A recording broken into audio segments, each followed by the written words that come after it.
നമസ്കാരം, എല്ലാവർക്കും master key അക്കാഡമിയുടെ ഏറ്റവും പുതിയ അക്കൗണ്ടിംഗ് ക്ലാസ്സിലേക്ക് സ്വാഗതം. ഇന്ന് നമ്മൾ ഡിസ്കസ് ചെയ്യാൻ പോകുന്നത് അക്കൗണ്ടൻസിയിൽ നിന്ന് ചോദിച്ചു വന്നിരിക്കുന്ന CSE എക്സാമിന് അക്കൗണ്ടൻസിയുടെ ഭാഗത്തു നിന്ന് വന്നിരിക്കുന്ന ചില പ്രീവിയസ് ചോദ്യങ്ങളും അതുപോലെ തന്നെ നമ്മൾ പ്രതീക്ഷിക്കുന്ന ചില മോഡൽ ക്വസ്റ്റ്യൻസുമാണ് തയ്യാറാക്കിയിരിക്കുന്നത്. അപ്പോൾ നോക്കാം. നമുക്ക് അറിയാം, കഴിഞ്ഞ സൂപ്പർ ഗ്രേഡ് എക്സാമിൻ്റെ CSEB എക്സാം കഴിഞ്ഞിരുന്നു. അതിൽ എന്താണ് എക്സാമിൻ്റെ ഒരു അനാലിസിസ് നടത്തുകയാണെങ്കിൽ ഒരു മോഡറേറ്റ് ലെവൽ എക്സാം ആയിരുന്നു. അതായത് ഈസിയുമല്ല ഹാർഡുമല്ല, ആ ഒരു മീഡിയം ലെവലാണ് എക്സാമിൻ്റെ ടഫ്നെസ് ഉണ്ടായിരുന്നത്. അപ്പം ഇനി വരുന്ന, അതായത് സ്പെഷ്യൽ ഗ്രേഡ് ക്ലാസ് 1, അതിനുശേഷം നവംബർ 25 വരുന്ന ക്ലാസ് 2 മുതലുള്ള ക്ലാസ് 7 ബാങ്കുകളുടെ എക്സാമിനും ഈ ടഫ്നെസ് ആയിരിക്കുമോ അതോ ഇതിൽ കുറച്ചേ കാണത്തുള്ളൂ? ഓരോ സെക്ഷനും ഓരോ രീതിയിലായിരിക്കുമോ എക്സാം, ഓരോ ഡിഫറൻറ്റ് പാറ്റേൺ ആയിരിക്കുമോ എന്നും നമുക്കറിയില്ല.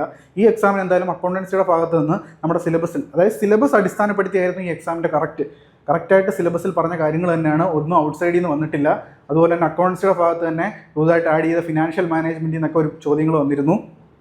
അക്കൗണ്ടൻസിയും മോഡറേറ്റ് ആയിരുന്നു, എല്ലാ സബ്ജക്റ്റും മോഡറേറ്റ് ലെവലായിരുന്നു നമുക്ക് പറയാം. അപ്പോൾ കട്ട് ഓഫ് എന്തായാലും കഴിഞ്ഞ തവണ എത്ര ആയിരുന്നു? 81 ആയിരുന്നു. ഇത്തവണ 81 ആവാൻ സാധ്യതയില്ല. സൂപ്പർ ഗ്രേഡ് ബാങ്കിൻ്റെ ഒരു 75 വരാനുള്ള സാധ്യത കാണുന്നുണ്ട്. അതുകൂടാതെ തന്നെ ഇനി വരുന്ന ക്ലാസ് 1 അല്ലെങ്കിൽ സ്പെഷ്യൽ ഗ്രേഡ് ബാങ്കുകളുടെ എക്സാമിന് നമുക്ക് ഈ ലെവലായിരിക്കുമോ, ഇത്രയും ടഫ്നെസ് ഉണ്ടായിരിക്കുമോ എന്ന് നമുക്ക് ഉറപ്പില്ല. നമുക്ക് എന്നാൽ പോലും നമ്മൾ അക്കൗണ്ടൻസിയുടെ ക്വസ്റ്റ്യൻ തയ്യാറാക്കിയിരിക്കുന്നത് അത്യാവശ്യം സ്ഥിരമായിട്ട് ചോദിച്ചു വരുന്ന ഒരു പാറ്റേണിലുള്ള ക്വസ്റ്റ്യനുകൾ എങ്ങനെ അറ്റൻഡ് ചെയ്യണമെന്ന് കൂടി നമുക്ക് മനസ്സിലാക്കാം. അപ്പം നമുക്ക് ആദ്യത്തെ ചോദ്യത്തിലോട്ട് പോകാം. ഇവിടെ പറയുന്നത് closing stock is valued at cost price or market price whichever is lower. നമുക്കറിയാം, ക്ലോസിംഗ് സ്റ്റോക്കിനെ നമ്മൾ എങ്ങനെയാണ് വാല്യൂ ചെയ്യുന്നത്? ഒന്നെങ്കിൽ കോസ്റ്റ് പ്രൈസിനോ അല്ലെങ്കിൽ മാർക്കറ്റ് പ്രൈസിനോ, ഇതിലേതിലാണോ ലോവർ പ്രൈസ് അതിലായിരിക്കണം നമ്മൾ റെക്കോർഡ് ചെയ്യേണ്ടത്. അത് ഏത് പ്രിൻസിപ്പിളിൻ്റെ അടിസ്ഥാനത്തിലാണ്? അതാണ് പറയുന്നത്. ഡ്യൂ ടു വിച്ച് കൺസെപ്റ്റ്, ഏത് കൺസെപ്റ്റിൻ പ്രകാരമാണ് ക്ലോസിംഗ് സ്റ്റോക്കിനെ ഏതാണ് കോസ്റ്റ് പ്രൈസിലോ മാർക്കറ്റ് പ്രൈസിലോ ഏതാണ് ലോവർ എന്ന് പറയുന്നത് ഏത് കൺസെപ്റ്റ് പ്രകാരമാണെന്നാണ് ഈ ചോദ്യം. നമുക്കറിയാം ഓപ്ഷൻ ഏതൊക്കെയാണ്? മാച്ചിങ് കൺസെപ്റ്റ് വരുന്നുണ്ട്, കൺസർവേറ്റിസം വരുന്നുണ്ട്, അക്രൂവൽ വരുന്നുണ്ട്, കോസ്റ്റ് കൺസെപ്റ്റ് വരുന്നുണ്ട്. ഇതിലേതായിരിക്കും? നമുക്കറിയാം, ഈസിലി നമുക്ക് പറയാം കൺസർവേറ്റിസം പ്രിൻസിപ്പിളാണ്. കൺസർവ് ചെയ്യുക, അല്ലേ? നമ്മൾ എന്തിനാണ് കൺസർവേറ്റിസം പ്രിൻസിപ്പിളാന്ന് പറയാൻ ഉള്ള പ്രധാന കാര്യം എന്താ? ക്ലോസിംഗ് സ്റ്റോക്കിന് ഇപ്പം നമുക്കറിയാം ക്ലോസിംഗ് സ്റ്റോക്ക് ഒരു 1000 ആണെന്ന് നമ്മളിപ്പോൾ വാല്യൂ ഇട്ടിരിക്കുന്ന 1000 ആണെന്ന് വെക്കുക. മാർക്കറ്റ് പ്രൈസ് എന്ന് പറഞ്ഞത് 1200. ഇത് കോസ്റ്റ് പ്രൈസ്, ഇത് മാർക്കറ്റ് പ്രൈസ്. മാർക്കറ്റ് പ്രൈസിൽ 1200 ആണ്, കോസ്റ്റ് പ്രൈസ് എന്ന് പറയുന്നത് 1000 ആണ്. ഇപ്പോൾ ഏതാണ് എടുക്കേണ്ടത്? ഈ രണ്ടിൽ കോസ്റ്റ് പ്രൈസ് ആണോ മാർക്കറ്റ് പ്രൈസ് ആണോ എടുക്കേണ്ടത്? ഈ കോസ്റ്റ് പ്രൈസ് ആയിരിക്കണം, അതാണല്ലോ ലോവർ. 1000 ആണ് എടുക്കേണ്ടത്. ഇപ്പം വേറൊരു കണ്ടീഷൻ വരുവാണ്, കോസ്റ്റ് പ്രൈസ് എന്ന് പറയുന്നത് 1000, മാർക്കറ്റ് പ്രൈസ് എന്ന് പറയുന്നത് 800. ഇപ്പം ഈ ഒരു സിറ്റുവേഷൻ വരുന്ന സമയത്ത് ഏതെടുക്കണം? ഈ 800 ആയിരിക്കണം എടുക്കേണ്ടത്, മാർക്കറ്റ് പ്രൈസ് ആയിരിക്കണം എടുക്കേണ്ടത്. മനസ്സിലായല്ലോ? അപ്പം കോസ്റ്റ് പ്രൈസോ മാർക്കറ്റ് പ്രൈസോ ഏതാണോ കുറവ് അതായിരിക്കണം എടുക്കേണ്ടതെന്നാണ് പറയുന്നത്. അത് എന്തുകൊണ്ടാണ് കൺസർവേറ്റിസം പ്രിൻസിപ്പിൾ അത് പറയാൻ കാര്യം എന്തുകൊണ്ടാണ്? ഇപ്പം ചില സമയത്ത് നമുക്ക് ഈ സ്റ്റോക്കിൻ്റെ വാല്യൂ കൂട്ടി വെക്കാനുള്ള സാധ്യതയൊക്കെ ഉണ്ട്. നമ്മുടെ സ്റ്റോക്കിൻ്റെ വാല്യൂ കൂട്ടാതിരിക്കാൻ, അല്ലെങ്കിൽ നമ്മുടെ ബാലൻസ് ഷീറ്റിൽ, അല്ലെങ്കിൽ നമ്മൾ ബാലൻസ് ഷീറ്റ് എഴുതുന്ന സമയത്ത് സ്റ്റോക്കിൻ്റെ വാല്യൂ അമിതമാക്കി കാണിക്കാതിരിക്കാൻ വേണ്ടിയാണ് ഈ ഒരു കൺസർവേറ്റിസം പ്രിൻസിപ്പിൾ പറയുന്നത്. Closing stock is valued at cost price or market price whichever is lower. നോക്കാം നമുക്ക്. കൺസർവേറ്റിസം പ്രിൻസിപ്പിളിൻ്റെ മറ്റൊരു പേരെന്താ? നമ്മൾ പഠിച്ചാണ്, ഏതാ? Prudence principle. കൺസർവേറ്റിസം പ്രിൻസിപ്പിൾസിൻ്റെ മറ്റൊരു പേര് പ്രൂഡൻസ് പ്രിൻസിപ്പിൾ എന്ന് കൂടി പറയും. The essence of this principle is anticipate no profit but provide for all possible losses. അതാണ് വളരെ ഇമ്പോർട്ടൻറ്റ്. നമ്മൾ പ്രോഫിറ്റിനെ എന്ത് ചെയ്യാൻ പാടില്ല? ആൻറ്റിസിപ്പേറ്റ് ചെയ്യാൻ പാടില്ല. പ്രോഫിറ്റ് നമുക്ക് കിട്ടും എന്നുള്ള രീതിയിൽ ആൻറ്റിസിപ്പേറ്റ് ചെയ്യാതെ നമ്മൾ എല്ലാ ലോസസിനും എന്ത് ചെയ്യണം? കൃത്യമായിട്ട് കൊടുക്കണം? പ്രൊവിഷൻസ് വെക്കണം. അത് പറയുന്നതാണ് പ്രൊവിഡൻസ് അല്ലെങ്കിൽ പ്രുഡൻസ് പ്രിൻസിപ്പിൾ. എന്താണ് നമ്മൾ കാണിക്കേണ്ടത്? പ്രോഫിറ്റിനെ ആൻറ്റിസിപ്പേറ്റ് ചെയ്യാൻ പാടില്ല, പകരം എന്തിനെ എല്ലാ പോസിബിൾ ലോസസിനെയും എന്ത് ചെയ്യണം? നമ്മൾ കൺസിഡർ ചെയ്യണം. മനസ്സിലായല്ലോ? അതാണ് പ്രധാനപ്പെട്ടൊരു പോയിൻ്റാണ് പ്രുഡൻസ് പ്രിൻസിപ്പിളിൻ്റെ.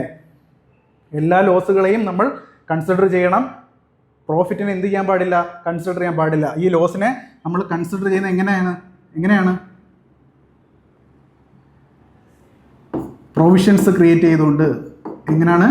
പ്രൊവിഷൻസ് ക്രിയേറ്റ് ചെയ്തുകൊണ്ട്. മനസ്സിലായല്ലോ?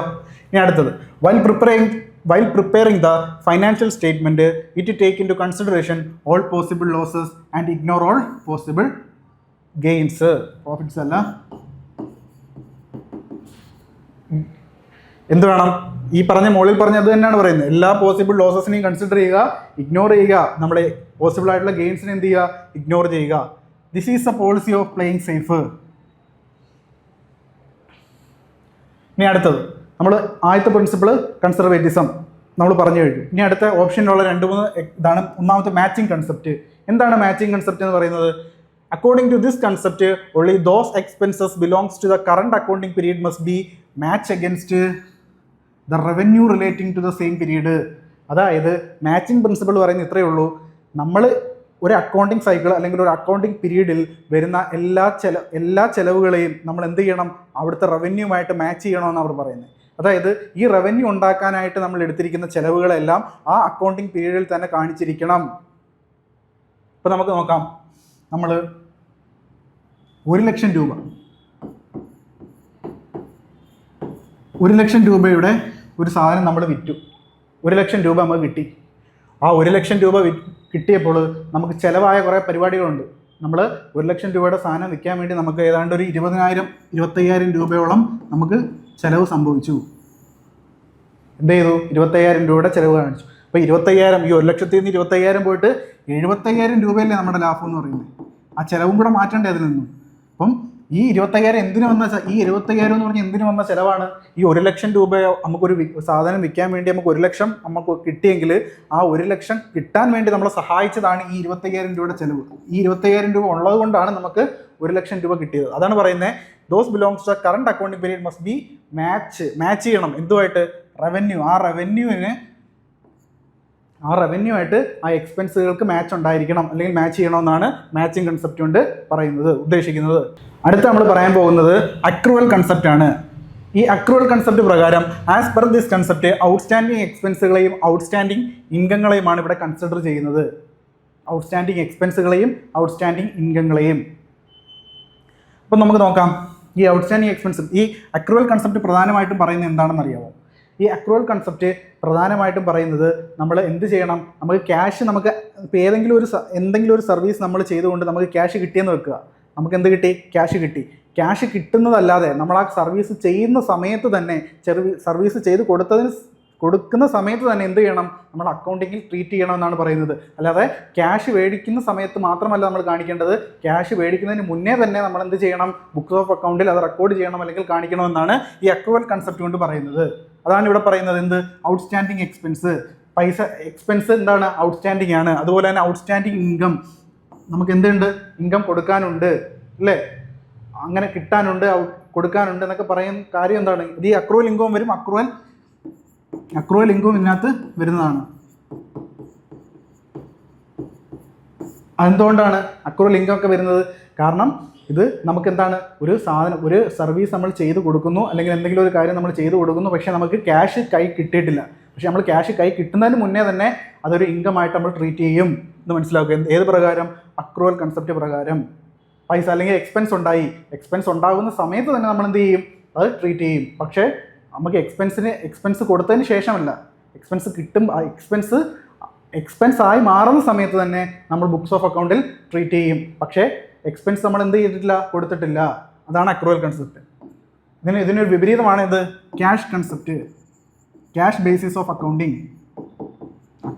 അക്രൂവൽ ബേസിന് ഒരു അടുത്തതാണ് cash base of accounting. Cash base of accounting എങ്ങനെ?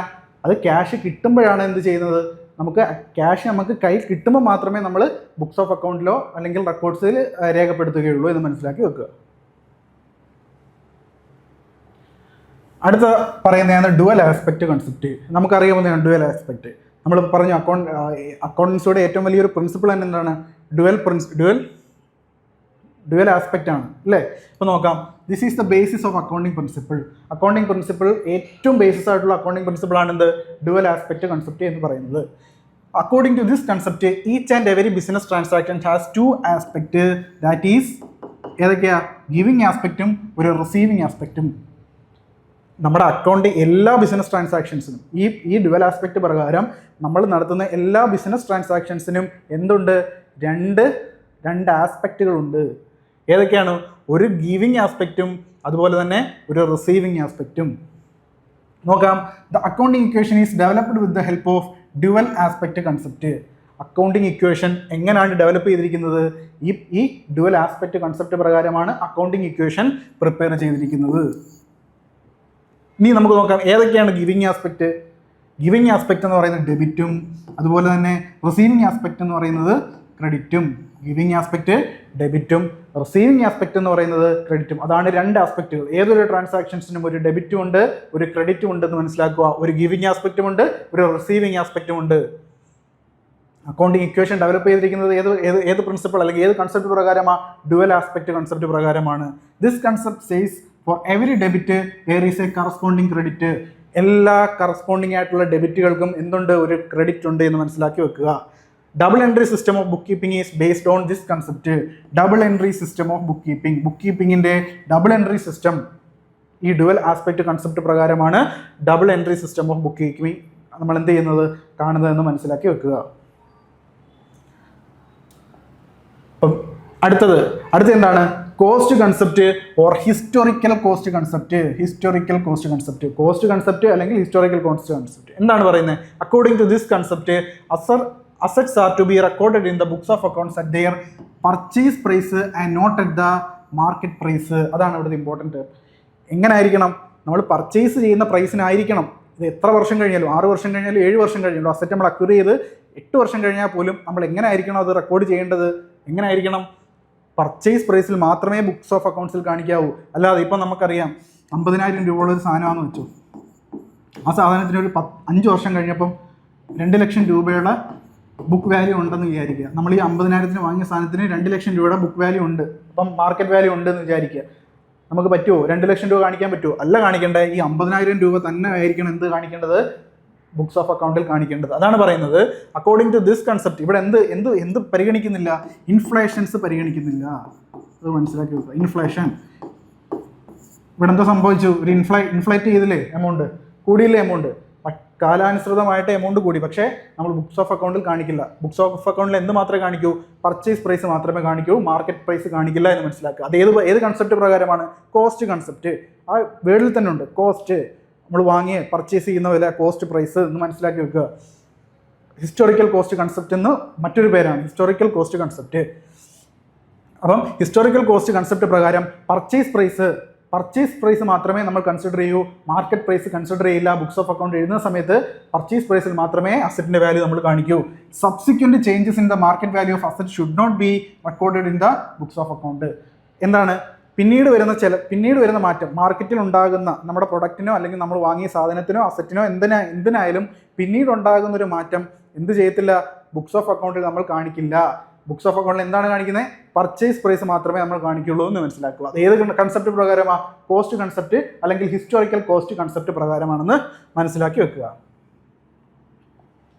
അടുത്ത് നോക്കാം. അടുത്ത ക്വസ്റ്റ്യൻ. ഇപ്പം നമ്മൾ ആദ്യത്തെ ക്വസ്റ്റ്യൻ കഴിഞ്ഞു. നമ്മൾ എന്ത് പഠിച്ചു? വളരെ ഇമ്പോർട്ടൻ്റ് ആയിട്ട് എന്ത് പഠിക്കുക? നമ്മൾ അക്കൗണ്ടിങ് പ്രിൻസിപ്പിൾസും അക്കൗണ്ടിങ് കൺസെപ്റ്റുകളും അതിൽ നിന്ന് ചോദ്യം വരാൻ സാധ്യതയുണ്ട്. അതുകൊണ്ട് അതെല്ലാം ഡീറ്റെയിൽ ആയിട്ട് പഠിക്കുക. അടുത്ത ക്വസ്റ്റ്യൻ എന്താണ്? Bad debt recovered is credited to. ഇത് P&L അക്കൗണ്ടുമായിട്ട് വരുന്നതാണ്. ഫൈനാൻഷ്യൽ സ്റ്റേറ്റ്മെൻറ്റിലെ P&L അക്കൗണ്ടുമായിട്ട് വരുന്ന 2-3 ചോദ്യങ്ങൾ വരാൻ സാധ്യതയുണ്ട് കേട്ടോ. P&L അക്കൗണ്ടുമായിട്ട് വരുന്ന അഡ്ജസ്റ്റ്മെൻറ്റുകൾ പഠിച്ചിരിക്കുക. പ്രധാനപ്പെട്ട അഡ്ജസ്റ്റ്മെൻറ്റുകൾ, പ്രീവിയസ് ആയിട്ട് ചോദിച്ചു വരുന്ന അഡ്ജസ്റ്റ്മെൻറ്റുകളൊക്കെ എന്ത് ചെയ്യുക? അക്കൗണ്ടൻസിയിൽ നിന്ന് നോക്കി വെക്കുക. ഇപ്പോൾ നമ്മൾ പ്രിൻസിപ്പലിൻ്റെ കാര്യം പറഞ്ഞു. അതുപോലെ തന്നെയാണ് എറേഴ്സിൻ്റെ പാർട്ട് നോക്കാം. നമുക്ക് ക്വസ്റ്റ്യൻ ഉണ്ടെങ്കിൽ നമുക്ക് ഡിസ്കസ് ചെയ്യാം. P&L അക്കൗണ്ടിൻ്റെ അഡ്ജസ്റ്റ്മെൻറ്റ് പാർട്ടിൽ വരുന്ന അല്ലെങ്കിൽ ഫിനാൻഷ്യൽ സ്റ്റേറ്റ്മെൻറ്റിൻ്റെ അഡ്ജസ്റ്റ്മെൻറ്റുകളുമായിട്ട് ബന്ധപ്പെട്ട് വരുന്നൊരു ചോദ്യമാണ് bad debt recovered is credited to. Bad debt ഉണ്ടായി, കിട്ടാക്കടം, നമുക്കെന്ത് ബിസിനസ്സിന് ഒരു നഷ്ടമാണ് അല്ലേ? ബാഡ് ഡെറ്റ് എന്ന് പറയുന്ന ബിസിനസ്സിന് നഷ്ടമാണ് അല്ലേ? പക്ഷേ ആ കിട്ടാക്കടമായ സാധനം നമുക്ക് 1 വർഷം അല്ലെങ്കിൽ 2 വർഷം കഴിഞ്ഞതിന് ശേഷം നമുക്ക് തിരിച്ചു കിട്ടി. ഇപ്പം നമുക്ക് ബാഡ് ഡെറ്റ് ആക്കിയ ഒരാൾ, പുള്ളിക്ക് കിടപ്പിലായോ എന്തോ അസുഖം കാരണം പുള്ളിക്ക് നമുക്ക് ബാഡ് ഡെറ്റ് ആയി, നമുക്ക് കിട്ടത്തില്ല എന്ന് ഉറപ്പിച്ച സാധനമാണ്.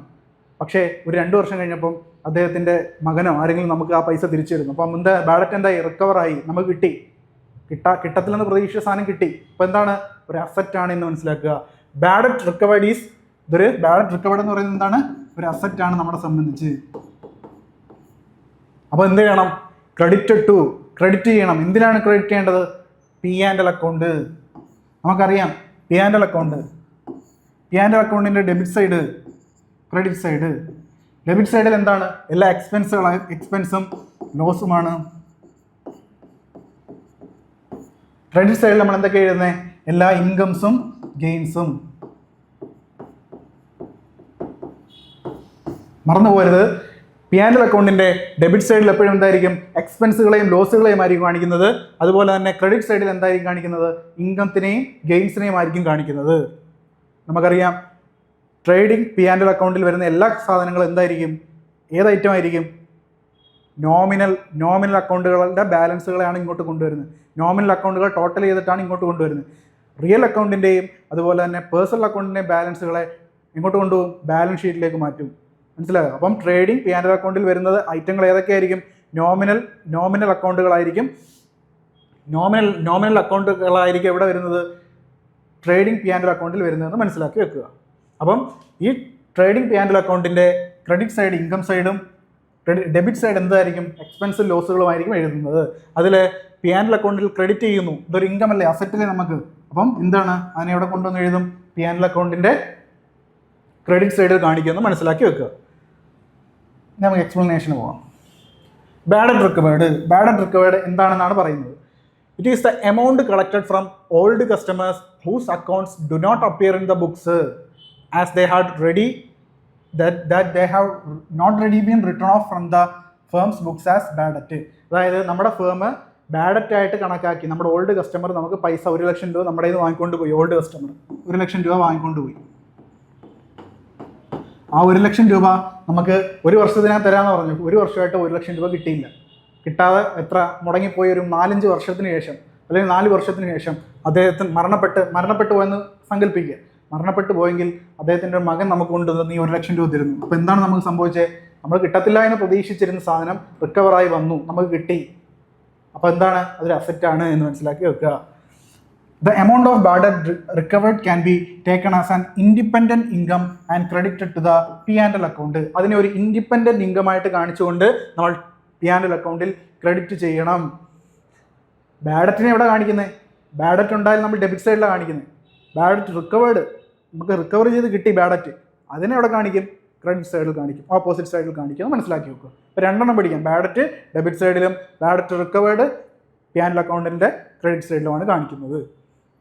On collecting such amount the entry is, എന്താണ് ഇതിൻ്റെ എൻട്രി നോക്കാം. Cash or bank account debtor to bad debt recovered. Cash or bank debit, bad debt റിക്കവേർഡിനെ ക്രെഡിറ്റ്. അടുത്ത ചോദ്യം, ആ ചോദ്യം അതേ ഉള്ളൂ. ഇനി അടുത്തതും interest on drawings is shown in the dash side of P&L account. ഇതും അഡ്ജസ്റ്റ്മെൻറ്റുമായിട്ട് ബന്ധപ്പെട്ടാണ്. അഡ്ജസ്റ്റ്മെൻറ്റിന് എന്തായാലും ഒരു 3-4 ചോദ്യങ്ങൾ വരാൻ സാധ്യതയുണ്ട്. അതുകൊണ്ട് എന്ത് ചെയ്യുക? അഡ്ജസ്റ്റ്മെൻറ്റുകൾ നല്ലോണം പഠിക്കുക. P&L അക്കൗണ്ടുമായിട്ട് ബന്ധപ്പെട്ട്, ട്രേഡിംഗ് അക്കൗണ്ടുമായിട്ട് ബന്ധപ്പെട്ട് കഴിഞ്ഞ ഞാൻ ഓർക്കുന്നില്ല, കുറവായിരുന്നാണ് തോന്നുന്നത്. ഇതിന് ചോദിക്കാൻ സാധ്യത ഉള്ളതുകൊണ്ടാണ് നമ്മളിത് എടുക്കുന്നത്. ഞാൻ പറഞ്ഞു പ്രിൻസിപ്പിൾസും കൺസെപ്റ്റും കൃത്യമായിട്ട് പഠിക്കുക.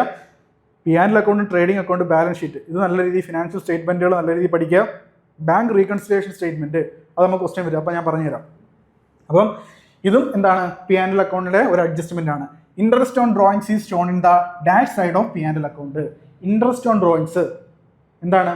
നമ്മൾ ഡ്രോയിങ്സ് നമ്മൾ എന്ത് ചെയ്തു? പിൻവലിച്ചു അല്ലേ? നമ്മൾ ബിസിനസ്സിൻ്റെ ഡ്രോയിങ്സ് എന്ന് പറയുന്നത് എന്താ? ബിസിനസ്സിൽ നമ്മളൊരു ക്യാപിറ്റൽ ഇട്ടു, ആ ക്യാപിറ്റലിൽ നിന്നും ആ ഓണർ തന്നെ എന്ത് ചെയ്യുന്നു? പിൻവലിച്ചുകൊണ്ട് പോകുന്നു. ഇട്ട പൈസ എന്ത് ചെയ്യുന്നു? പുള്ളി പിൻവലിക്കുന്നു. ഈ ഡ്രോയിങ്സ് എന്ന് പറയുന്നത് ബിസിനസ്സിനെ സംബന്ധിച്ച് ഒരു നല്ല കാര്യമാണ്. കാരണം എന്താ? ഈ വിഡ്രോ ചെയ്ത് പോയുണ്ടോ അല്ലെങ്കിൽ ഡ്രോ ചെയ്ത് പോയ എമൗണ്ടിന് ആ ഓണർ എന്ത് ചെയ്യണം? ഒരു പലിശ തരണം. അതാണ് ഇൻട്രസ്റ്റ് ഓൺ ഡ്രോയിങ്സ് അല്ലേ? ബിസിനസ്സിനെ സംബന്ധിച്ച് അതൊരു ഇൻകമാണ് അല്ലേ?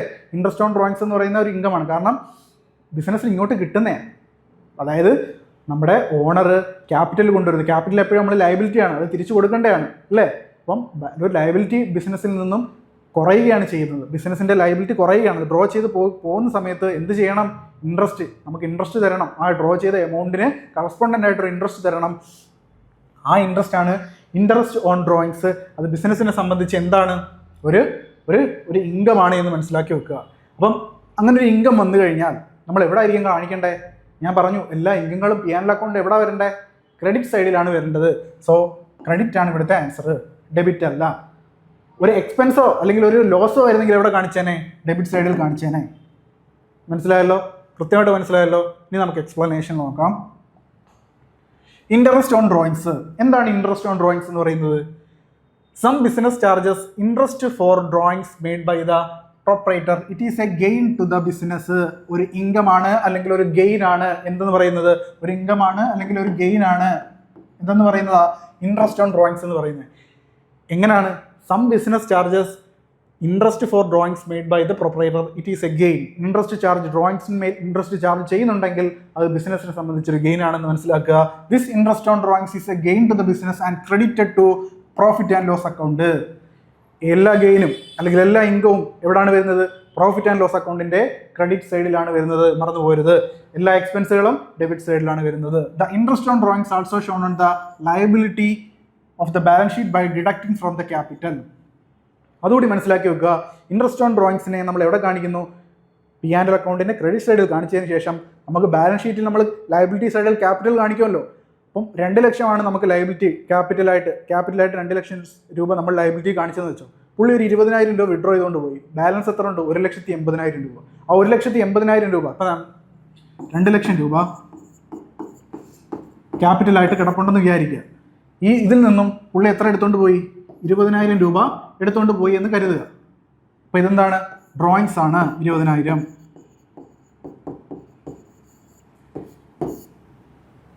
എന്ന് പറയുന്നത് ഡ്രോയിങ്സ് ആണ്. ഈ 2 ലക്ഷവും 2 ലക്ഷത്തിൽ നിന്ന് 20,000 കുറച്ച് 1,80,000 രൂപ ആണ് ബാലൻസ് ആയിട്ട് ക്യാപിറ്റൽ നമ്മളെ ബിസിനസ്സിൽ എക്സിസ്റ്റ് ചെയ്യുന്നത്. അപ്പോൾ ആ 1,80,000 രൂപ കാണിക്കാൻ വേണ്ടി നമ്മൾ എന്ത് ചെയ്യണം? ഈ ഡ്രോയിങ്സിനെ ലയബിലിറ്റി സൈഡിലുള്ള ക്യാപിറ്റലിൽ നിന്നും ഡ്രോയിങ്സ് കുറച്ചെഴുതണമെന്ന് മനസ്സിലാക്കി വെക്കുക. അതാണ് ഇവിടെ പറയുന്നത്. The interest on drawings also shown in the liability സൈഡിലാണ് ഇൻട്രസ്റ്റ് ഓൺ ഡ്രോയിങ്സിനെ കാണിക്കേണ്ടത്. എന്തുകൊണ്ടാണ്? Balance sheet by deducting from the ക്യാപിറ്റലിൽ നിന്ന് ഡിഡക്ട് ചെയ്യാൻ വേണ്ടിയാണ്. എന്ത് ചെയ്യണം? ക്യാപിറ്റലിൽ നിന്നും ഡ്രോയിങ്സിനെ ഡിഡക്ട് ചെയ്ത എമൗണ്ട് വേണം ബാലൻസ് ക്യാപിറ്റലായിട്ട് കാണിക്കാൻ ഇവിടെ ബാലൻസ് ഷീറ്റിൽ.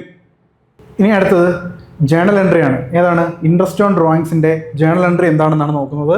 ഇൻട്രസ്റ്റ് ഓൺ ഡ്രോയിങ്സിന്റെ ജേണൽ എൻട്രി എന്ന് പറയുന്നത് ഡ്രോയിങ്സ് അക്കൗണ്ട് ഡെറ്റഡ് ടു ഇൻട്രസ്റ്റ് ഓൺ ഡ്രോയിങ്സ്.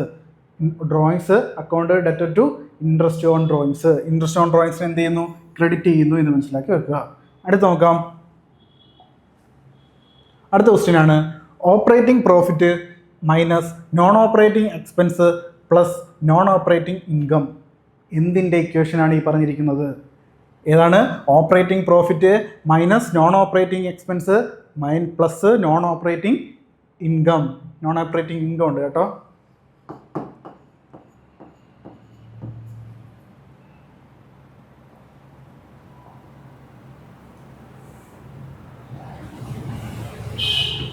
അപ്പം ഇത് ഏതിൻ്റെ ഇക്വേഷനാണ്?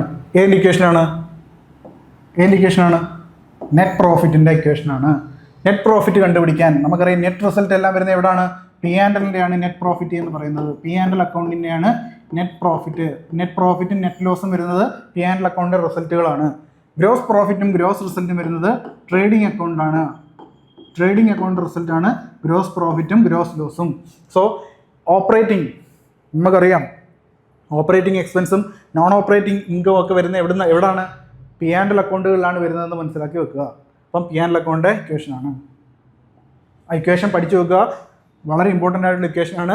ഓപ്പറേറ്റിംഗ് പ്രോഫിറ്റിൻ്റെ നിന്നും എന്ത് കുറയ്ക്കണം? നോൺ ഓപ്പറേറ്റിംഗ് എക്സ്പെൻസ് കുറയ്ക്കണം. എന്നിട്ട് ഓപ്പറേറ്റിംഗ് ഇൻകം എന്ത് ചെയ്യണം? ആഡ് ചെയ്യണം. അപ്പോഴാണ് നമുക്ക് എന്ത് കിട്ടുന്നത്? നെറ്റ് പ്രോഫിറ്റ് കിട്ടുന്നതെന്ന് മനസ്സിലാക്കുക. എങ്ങനെയാണ്? ഓപ്പറേറ്റിംഗ് പ്രോഫിറ്റിൽ നിന്നും എന്ത് ചെയ്യുന്നു?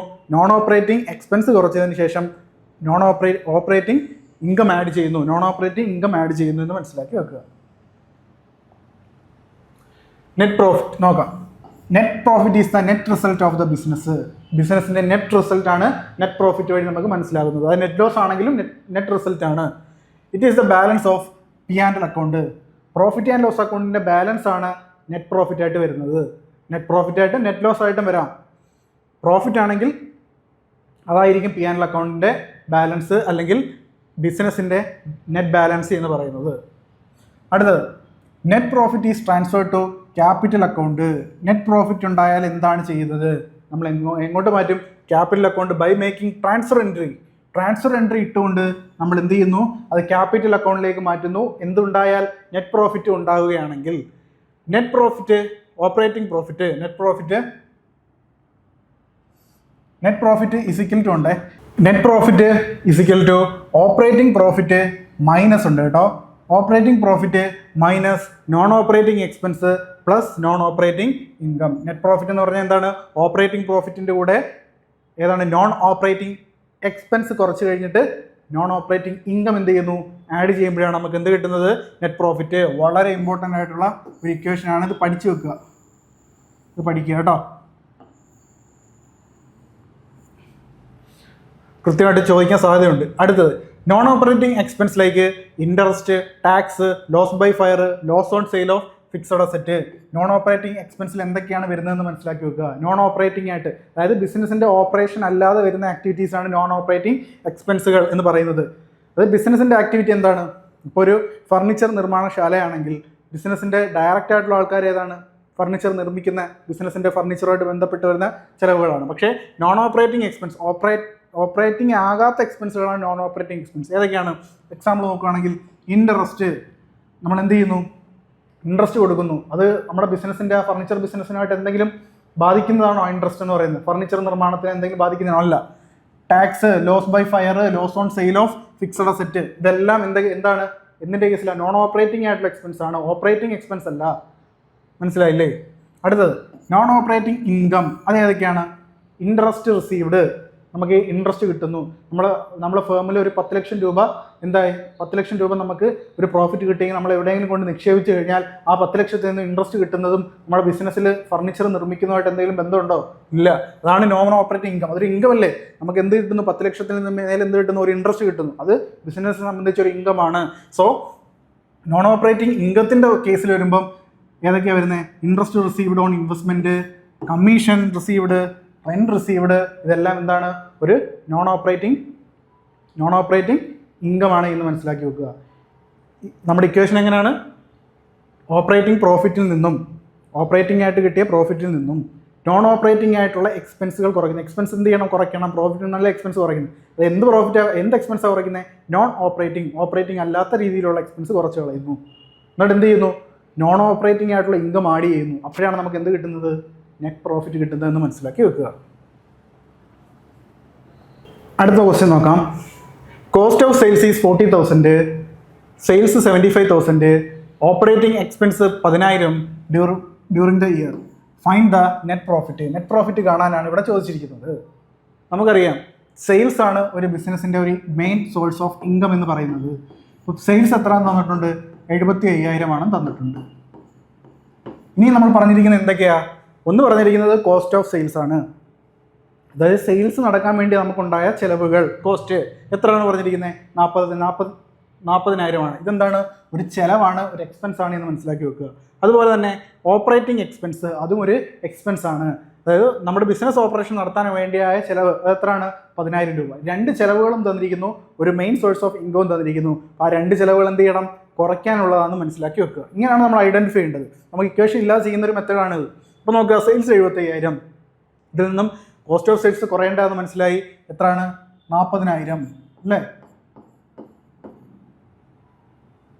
എത്ര കിട്ടി? 35,000 അല്ലേ? 35,000.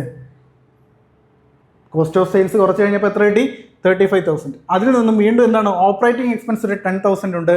അതും എന്ത് ചെയ്യാനുള്ള ഒരു എക്സ്പെൻസ് ആണ്, അതും കുറവ് ചെയ്യേണ്ടതാണെന്ന് മനസ്സിലാക്കി വെക്കുക. സോ 10,000 കൂടി കുറയ്ക്കുന്ന സമയത്ത് എത്ര കിട്ടും നമുക്ക്? എത്രയാണ് കിട്ടുന്നത്? 25,000 ആണ് കിട്ടുന്നത്. സോ 25,000 ആണ് ഇതിൻ്റെ ആൻസർ എന്ന് പറയുന്നത്. എത്രയാണ്? 25,000 ആണ് ഇതിൻ്റെ ആൻസർ.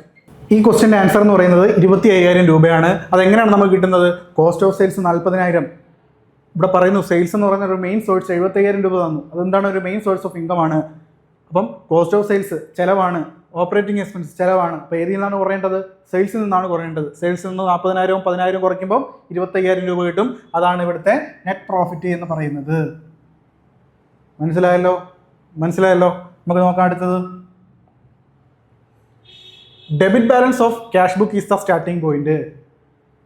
നമ്മളിത് പഠിക്കുന്നത് BRS ആണ്, ബാങ്ക് റീകൺസിലിയേഷൻ സ്റ്റേറ്റ്മെന്റ്. വരാൻ സാധ്യത ഒരു 90% ബാങ്ക് റീകൺസിലിയേഷൻ സ്റ്റേറ്റ്മെന്റിൽ നിന്ന് ചോദ്യം വരാൻ സാധ്യതയുണ്ട്. അതുകൊണ്ട് എന്ത് ചെയ്യുക, ബാങ്ക് റീകൺസിലിയേഷൻ സ്റ്റേറ്റ്മെന്റ് പഠിക്കുക, നിർബന്ധമായിട്ടും പഠിക്കുക. നമ്മളങ്ങനെ പിക്ക് ചെയ്താണ് ക്വസ്റ്റ്യൻസ് പ്രിപ്പയർ ചെയ്തിരിക്കുന്നത്. നിങ്ങൾക്കൊന്ന് ഒരു റിവിഷൻ മോഡൽ നിങ്ങൾക്ക് സാധ്യമാകാൻ വേണ്ടിയാണ് ഈ ക്വസ്റ്റ്യൻസ് ഇങ്ങനെയൊക്കെ നമ്മൾ തയ്യാറാക്കിയിരിക്കുന്നതും അതുപോലെ തന്നെ നമ്മൾ പഠിക്കേണ്ട ടോപ്പിക്ക് സ്ട്രെസ് ചെയ്ത് പറയുന്നുണ്ട്. അത് നിങ്ങൾക്ക് 2-ാം തീയതിയിലെ എക്സാമിനായാലും അതുപോലെ തന്നെ 25-ാം തീയതിയിലെ എക്സാമിനായാലും ഇതൊരു ഹെൽപ്ഫുൾ ആയിരിക്കും. അതുകൊണ്ടാണ് ഇപ്പോഴേ പറയുന്നത്. അപ്പം debit balance of cash book is the starting point. Cash ബുക്കിൻ്റെ സ്റ്റാർട്ടിംഗ് പോയിന്റ് ഏതാണ്? ക്യാഷ് ബുക്കാണ് സ്റ്റാർട്ടിംഗ് പോയിന്റ് എന്ന് മനസ്സിലാക്കി വെക്കുക. ക്യാഷ് ബുക്ക് സ്റ്റാർട്ടിംഗ് പോയിന്റ് ആയിട്ട് വെക്കുന്നു. Cheque is issued but not presented for payment. Cheque issue ചെയ്തു, പക്ഷേ എന്ത് ചെയ്തില്ല, പ്രസന്റ് ചെയ്തില്ല, പേയ്മെന്റ് വാങ്ങിയില്ല ബാങ്കിൽ നിന്നും. ഇപ്പം എന്താണ് സംഭവിക്കുന്നതെന്ന് ചോദിക്കും. Option A no change, option B subtracted, option C added, option D none of these. ഇതെന്തായിരിക്കും ഇവിടെ നോക്കാം. Debit balance, cash book, debit balance, cash ബുക്കാണ് സ്റ്റാർട്ടിംഗ് പോയിന്റ് എന്നാണ് ഇവിടെ പറഞ്ഞിരിക്കുന്നത്. ഇപ്പോൾ ക്യാഷ് ബുക്ക് സ്റ്റാർട്ടിംഗ് പോയിന്റ് ആയി വെക്കുന്നു.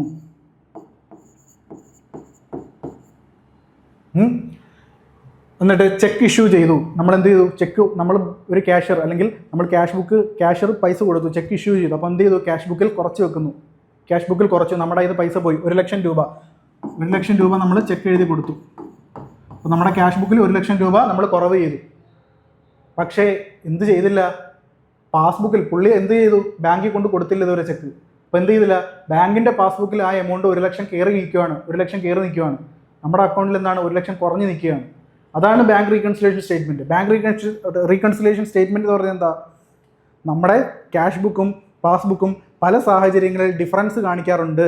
അതിലൊരു കേസാണ് ഈ പറഞ്ഞ cheque issued but not presented for payment അല്ലേ. ഇപ്പോൾ ഇവിടെ എന്താ സംഭവിച്ചത്, പാസ്ബുക്ക് എമൗണ്ട് കൂടി നിൽക്കുന്നു. അതായത് അയാൾ ചെക്ക് അവിടെ കൊണ്ട് കൊടുത്തില്ല.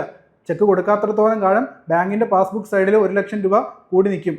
നമ്മൾ പൈസ കൊടുത്ത സമയത്ത് തന്നെ ക്യാഷ് ബുക്കിൽ കുറച്ചെഴുതി. ക്യാഷ് ബുക്ക് എന്ത് ചെയ്തു, കുറഞ്ഞു, പാസ്ബുക്ക് കൂടി. 1,00,000 രൂപയുടെ ഡിഫറൻസ് ക്യാഷ് ബുക്കും പാസ്ബുക്കും തമ്മിൽ നിലവിലുണ്ട്. അയാൾ എന്നാ ചെക്ക് കൊണ്ട് കൊടുക്കുന്നു, പേയ്മെന്റ് എടുക്കുന്നോ, അന്നേ ഈ പാസ്ബുക്ക് എമൗണ്ട് താഴത്തുള്ളൂ. മനസ്സിലായല്ലോ. അപ്പം ഇവിടെ എന്ത് ചെയ്തു, ക്യാഷ് ബുക്ക് കുറഞ്ഞു നിൽക്കുന്നു, പാസ്ബുക്ക് കൂടി നിൽക്കുന്നു. അപ്പം സ്റ്റാർട്ടിംഗ് പോയിന്റ് എന്താണ്, ക്യാഷ് ബുക്കാന്ന് പറഞ്ഞിട്ടുണ്ട്. അപ്പം ക്യാഷ് ബുക്ക് നമുക്കറിയാം, ക്യാഷ് ബുക്ക് സ്റ്റാർട്ടിംഗ് പോയിന്റ് ആണെങ്കിൽ നമുക്ക് ഏത് ബാലൻസിലേക്കാണ് നമ്മൾ എത്തിപ്പെടേണ്ടത്, അവസാനം നമ്മൾ എത്തേണ്ടത്, നമ്മൾ ബാങ്ക് റീകൺസിലേഷൻ സ്റ്റേറ്റ്മെന്റ് പ്രകാരം നമ്മൾ എത്തിപ്പെടേണ്ടത് പാസ്ബുക്ക് ബാലൻസിലായിരിക്കണം. ക്യാഷ് ബുക്കാണ് സ്റ്റാർട്ടിംഗ് എങ്കിൽ പാസ്ബുക്ക് ബാലൻസിലേക്ക് എത്തണം. പാസ്ബുക്കാണ് സ്റ്റാർട്ടിംഗ് എങ്കിൽ എവിടെ എത്തണം, ക്യാഷ് ബുക്കിലേക്ക് എത്തണം. പാസ്ബുക്കാണ് സ്റ്റാർട്ടിംഗ് പോയിന്റ് എങ്കിൽ ക്യാഷ് ബുക്ക് ബാലൻസിലേക്ക് നമ്മൾ എത്തണം. ഇവിടെ പാസ്ബുക്ക് ബാലൻസ് കൂടി, ക്യാഷ് ബുക്ക് ബാലൻസ് കുറഞ്ഞു. അപ്പോൾ എന്ത് ചെയ്യണം, ഈ ക്യാഷ് ബുക്ക് കുറഞ്ഞു നിൽക്കുന്ന നമുക്ക് പാസ്ബുക്ക് ബാലൻസിലേക്കാണ് എത്തേണ്ടത്. അപ്പോൾ കുറഞ്ഞു നിൽക്കുന്ന ഈ ക്യാഷ് ബുക്ക് ബാലൻസിനെ കൂട്ടണം, ആഡ് ചെയ്യണം. എന്നാലേ എന്ത് ചെയ്യൂ, ഈ പാസ്ബുക്ക് ബാലൻസിനോടൊപ്പം എത്തത്തുള്ളൂ. മനസ്സിലായല്ലോ. അപ്പോൾ ഇവിടെ എന്താണ് ചെയ്യേണ്ടത്, ആഡഡ് ആണ് ചെയ്യേണ്ടത്. Debit balance of cash book is the starting point. Cash book ആണ് സ്റ്റാർട്ടിംഗ് പോയിന്റ് എങ്കിൽ എന്താണ് സംഭവിക്കുന്നത്, ചെക്ക് ഇഷ്യൂ ചെയ്യുന്ന സമയത്ത് ക്യാഷ് ബുക്കിൽ കുറയ്ക്കും നമ്മൾ, പക്ഷേ പാസ്ബുക്കിൽ കൂടി നിൽക്കും. ആ സമയത്ത് നമ്മൾ ബാങ്ക് റീകൺസിലേഷൻ സ്റ്റേറ്റ്മെന്റ് പ്രിപ്പയർ ചെയ്യുന്ന സമയത്ത് എന്ത് ചെയ്യണം, ഈ ക്യാഷ് ബുക്കിനെ ആഡ് ചെയ്ത് പാസ്ബുക്കിനോടൊപ്പം എത്തിക്കണം. അപ്പോൾ ഇവിടുത്തെ ആൻസർ ആഡഡ് ആണ്. മനസ്സിലായല്ലോ. ബാങ്ക് റീകൺസിലേഷൻ സ്റ്റേറ്റ്മെന്റ് നല്ല രീതിയിൽ പഠിക്കുക. നോക്കുക, preparation of bank reconciliation statement. Bank reconciliation statement preparation ആണ് പറയുന്നത്. The items usually added to the balance as cash book. അതായത് cash book balance starting point ആയിട്ട് വരുന്ന സാധനങ്ങൾ, ക്യാഷ് ബുക്ക് ബാലൻസ് സ്റ്റാർട്ടിംഗ് പോയിന്റിലാണെങ്കിൽ ഏതൊക്കെ സാധനമാണ് നമ്മൾ ആഡ് ചെയ്യേണ്ടതെന്നാണ് പറഞ്ഞിരിക്കുന്നത്. ഏതൊക്കെ സാധനങ്ങളാണ് ആഡ് ചെയ്യേണ്ടത് എന്നാണ് പറയുന്നത്. ഒന്നാമത്തത് direct payment by a customer into the bank. ബാങ്കിലേക്ക് ഒരു കസ്റ്റമർ ഡയറക്റ്റ്ലി പൈസ കൊണ്ട് അടയ്ക്കുന്നു. അപ്പോൾ അവിടെ എങ്ങനെ ആയിരിക്കും വരുന്നത്, നമുക്ക് നോക്കാം. പാസ്ബുക്ക് ബാലൻസ്,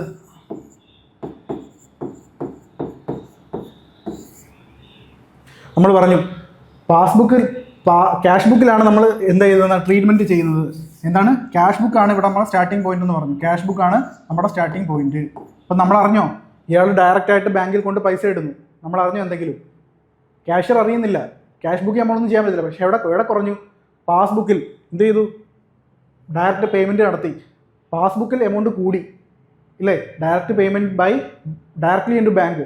അപ്പം ബാങ്കിൽ കൊണ്ട് പൈസ ഇട്ട് കഴിഞ്ഞാൽ നമ്മുടെ ക്യാഷറായിട്ടിരിക്കുന്ന ക്യാഷ് ബുക്കിൽ നമ്മൾ എന്ത് ചെയ്യത്തില്ല, നമുക്കറിയത്തില്ല ഇട്ടോ ഇല്ലയോ ഒന്നും അറിയത്തില്ല. പക്ഷേ പാസ്ബുക്കിൽ എമൗണ്ട് എപ്പോഴും കൂടി നിൽക്കും.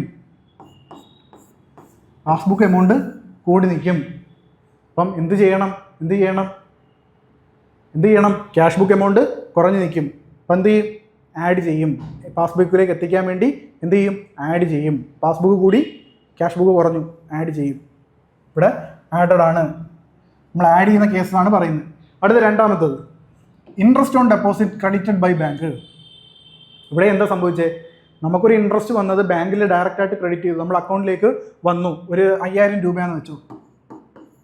5000 രൂപ നമ്മുടെ ബാങ്ക് അക്കൗണ്ടിൽ വന്നു, പാസ്ബുക്കിൽ വന്നു. പാസ്ബുക്ക് ബാലൻസ് കൂടി. പക്ഷേ ക്യാഷ് ബുക്ക് ബാലൻസ് കൂടുമോ? ഇല്ല. എന്തുകൊണ്ടാണ്? നമ്മൾ അറിഞ്ഞില്ല ക്രെഡിറ്റ് ആയത്. നമ്മൾ ബാങ്കിൽ പോയി പാസ്ബുക്ക് പതിപ്പിക്കുമ്പോഴേ നമുക്കറിയൂ എന്ത് പറ്റിയെന്ന്, നമ്മുടെ അക്കൗണ്ടിലേക്ക് പൈസ വന്നു എന്ന്. അപ്പോൾ ആ സമയത്ത് ക്യാഷ് ബുക്ക് കുറഞ്ഞിരിക്കും, പാസ്ബുക്ക് കൂടി നിൽക്കും. നമുക്ക് ഈ ക്യാഷ് ബുക്ക് എങ്ങോട്ടേക്കാണ് എത്തിക്കേണ്ടേ? പാസ്ബുക്കിലെ ബാലൻസിലേക്കാണ് എത്തിക്കേണ്ടേ. അപ്പോൾ നമ്മൾ എന്ത് ചെയ്യണം? ആഡ് ചെയ്യണം. മനസ്സിലായല്ലോ? ഇവിടെയും ആഡഡ് ആണ്. അടുത്ത് നോക്കാം, cheque issued but not presented for payment. നമ്മളിപ്പം പറഞ്ഞ കേസാണ്. ചെക്ക് ഇഷ്യൂ ചെയ്തു, പക്ഷേ പ്രസൻറ്റ് ചെയ്തില്ല പേയ്മെൻറ്റിലേക്ക്. അടുത്തത് interest, dividend, rent etcetera collected by bank. Interest, dividend, rent etcetera ഇതൊക്കെ എന്താണ്? എന്ത് ഇൻട്രസ്റ്റ് ആണ് ഡിവിഡൻറ്റ്, റെൻറ്റ് എക്സെട്ര ഒക്കെ കളക്റ്റഡ് ബൈ ബാങ്ക് എന്ന് പറയുമ്പോൾ ഇതൊക്കെ നമുക്കൊരു വരവായിട്ടാണ് നമ്മൾ ട്രീറ്റ് ചെയ്യുന്നത്, അല്ലേ? അങ്ങനെ വരവായിട്ടാണ് വന്നിരിക്കുന്നതെങ്കിൽ പാസ്ബുക്ക് ബാലൻസ് എങ്ങനെ നിൽക്കും? കൂടി നിൽക്കും.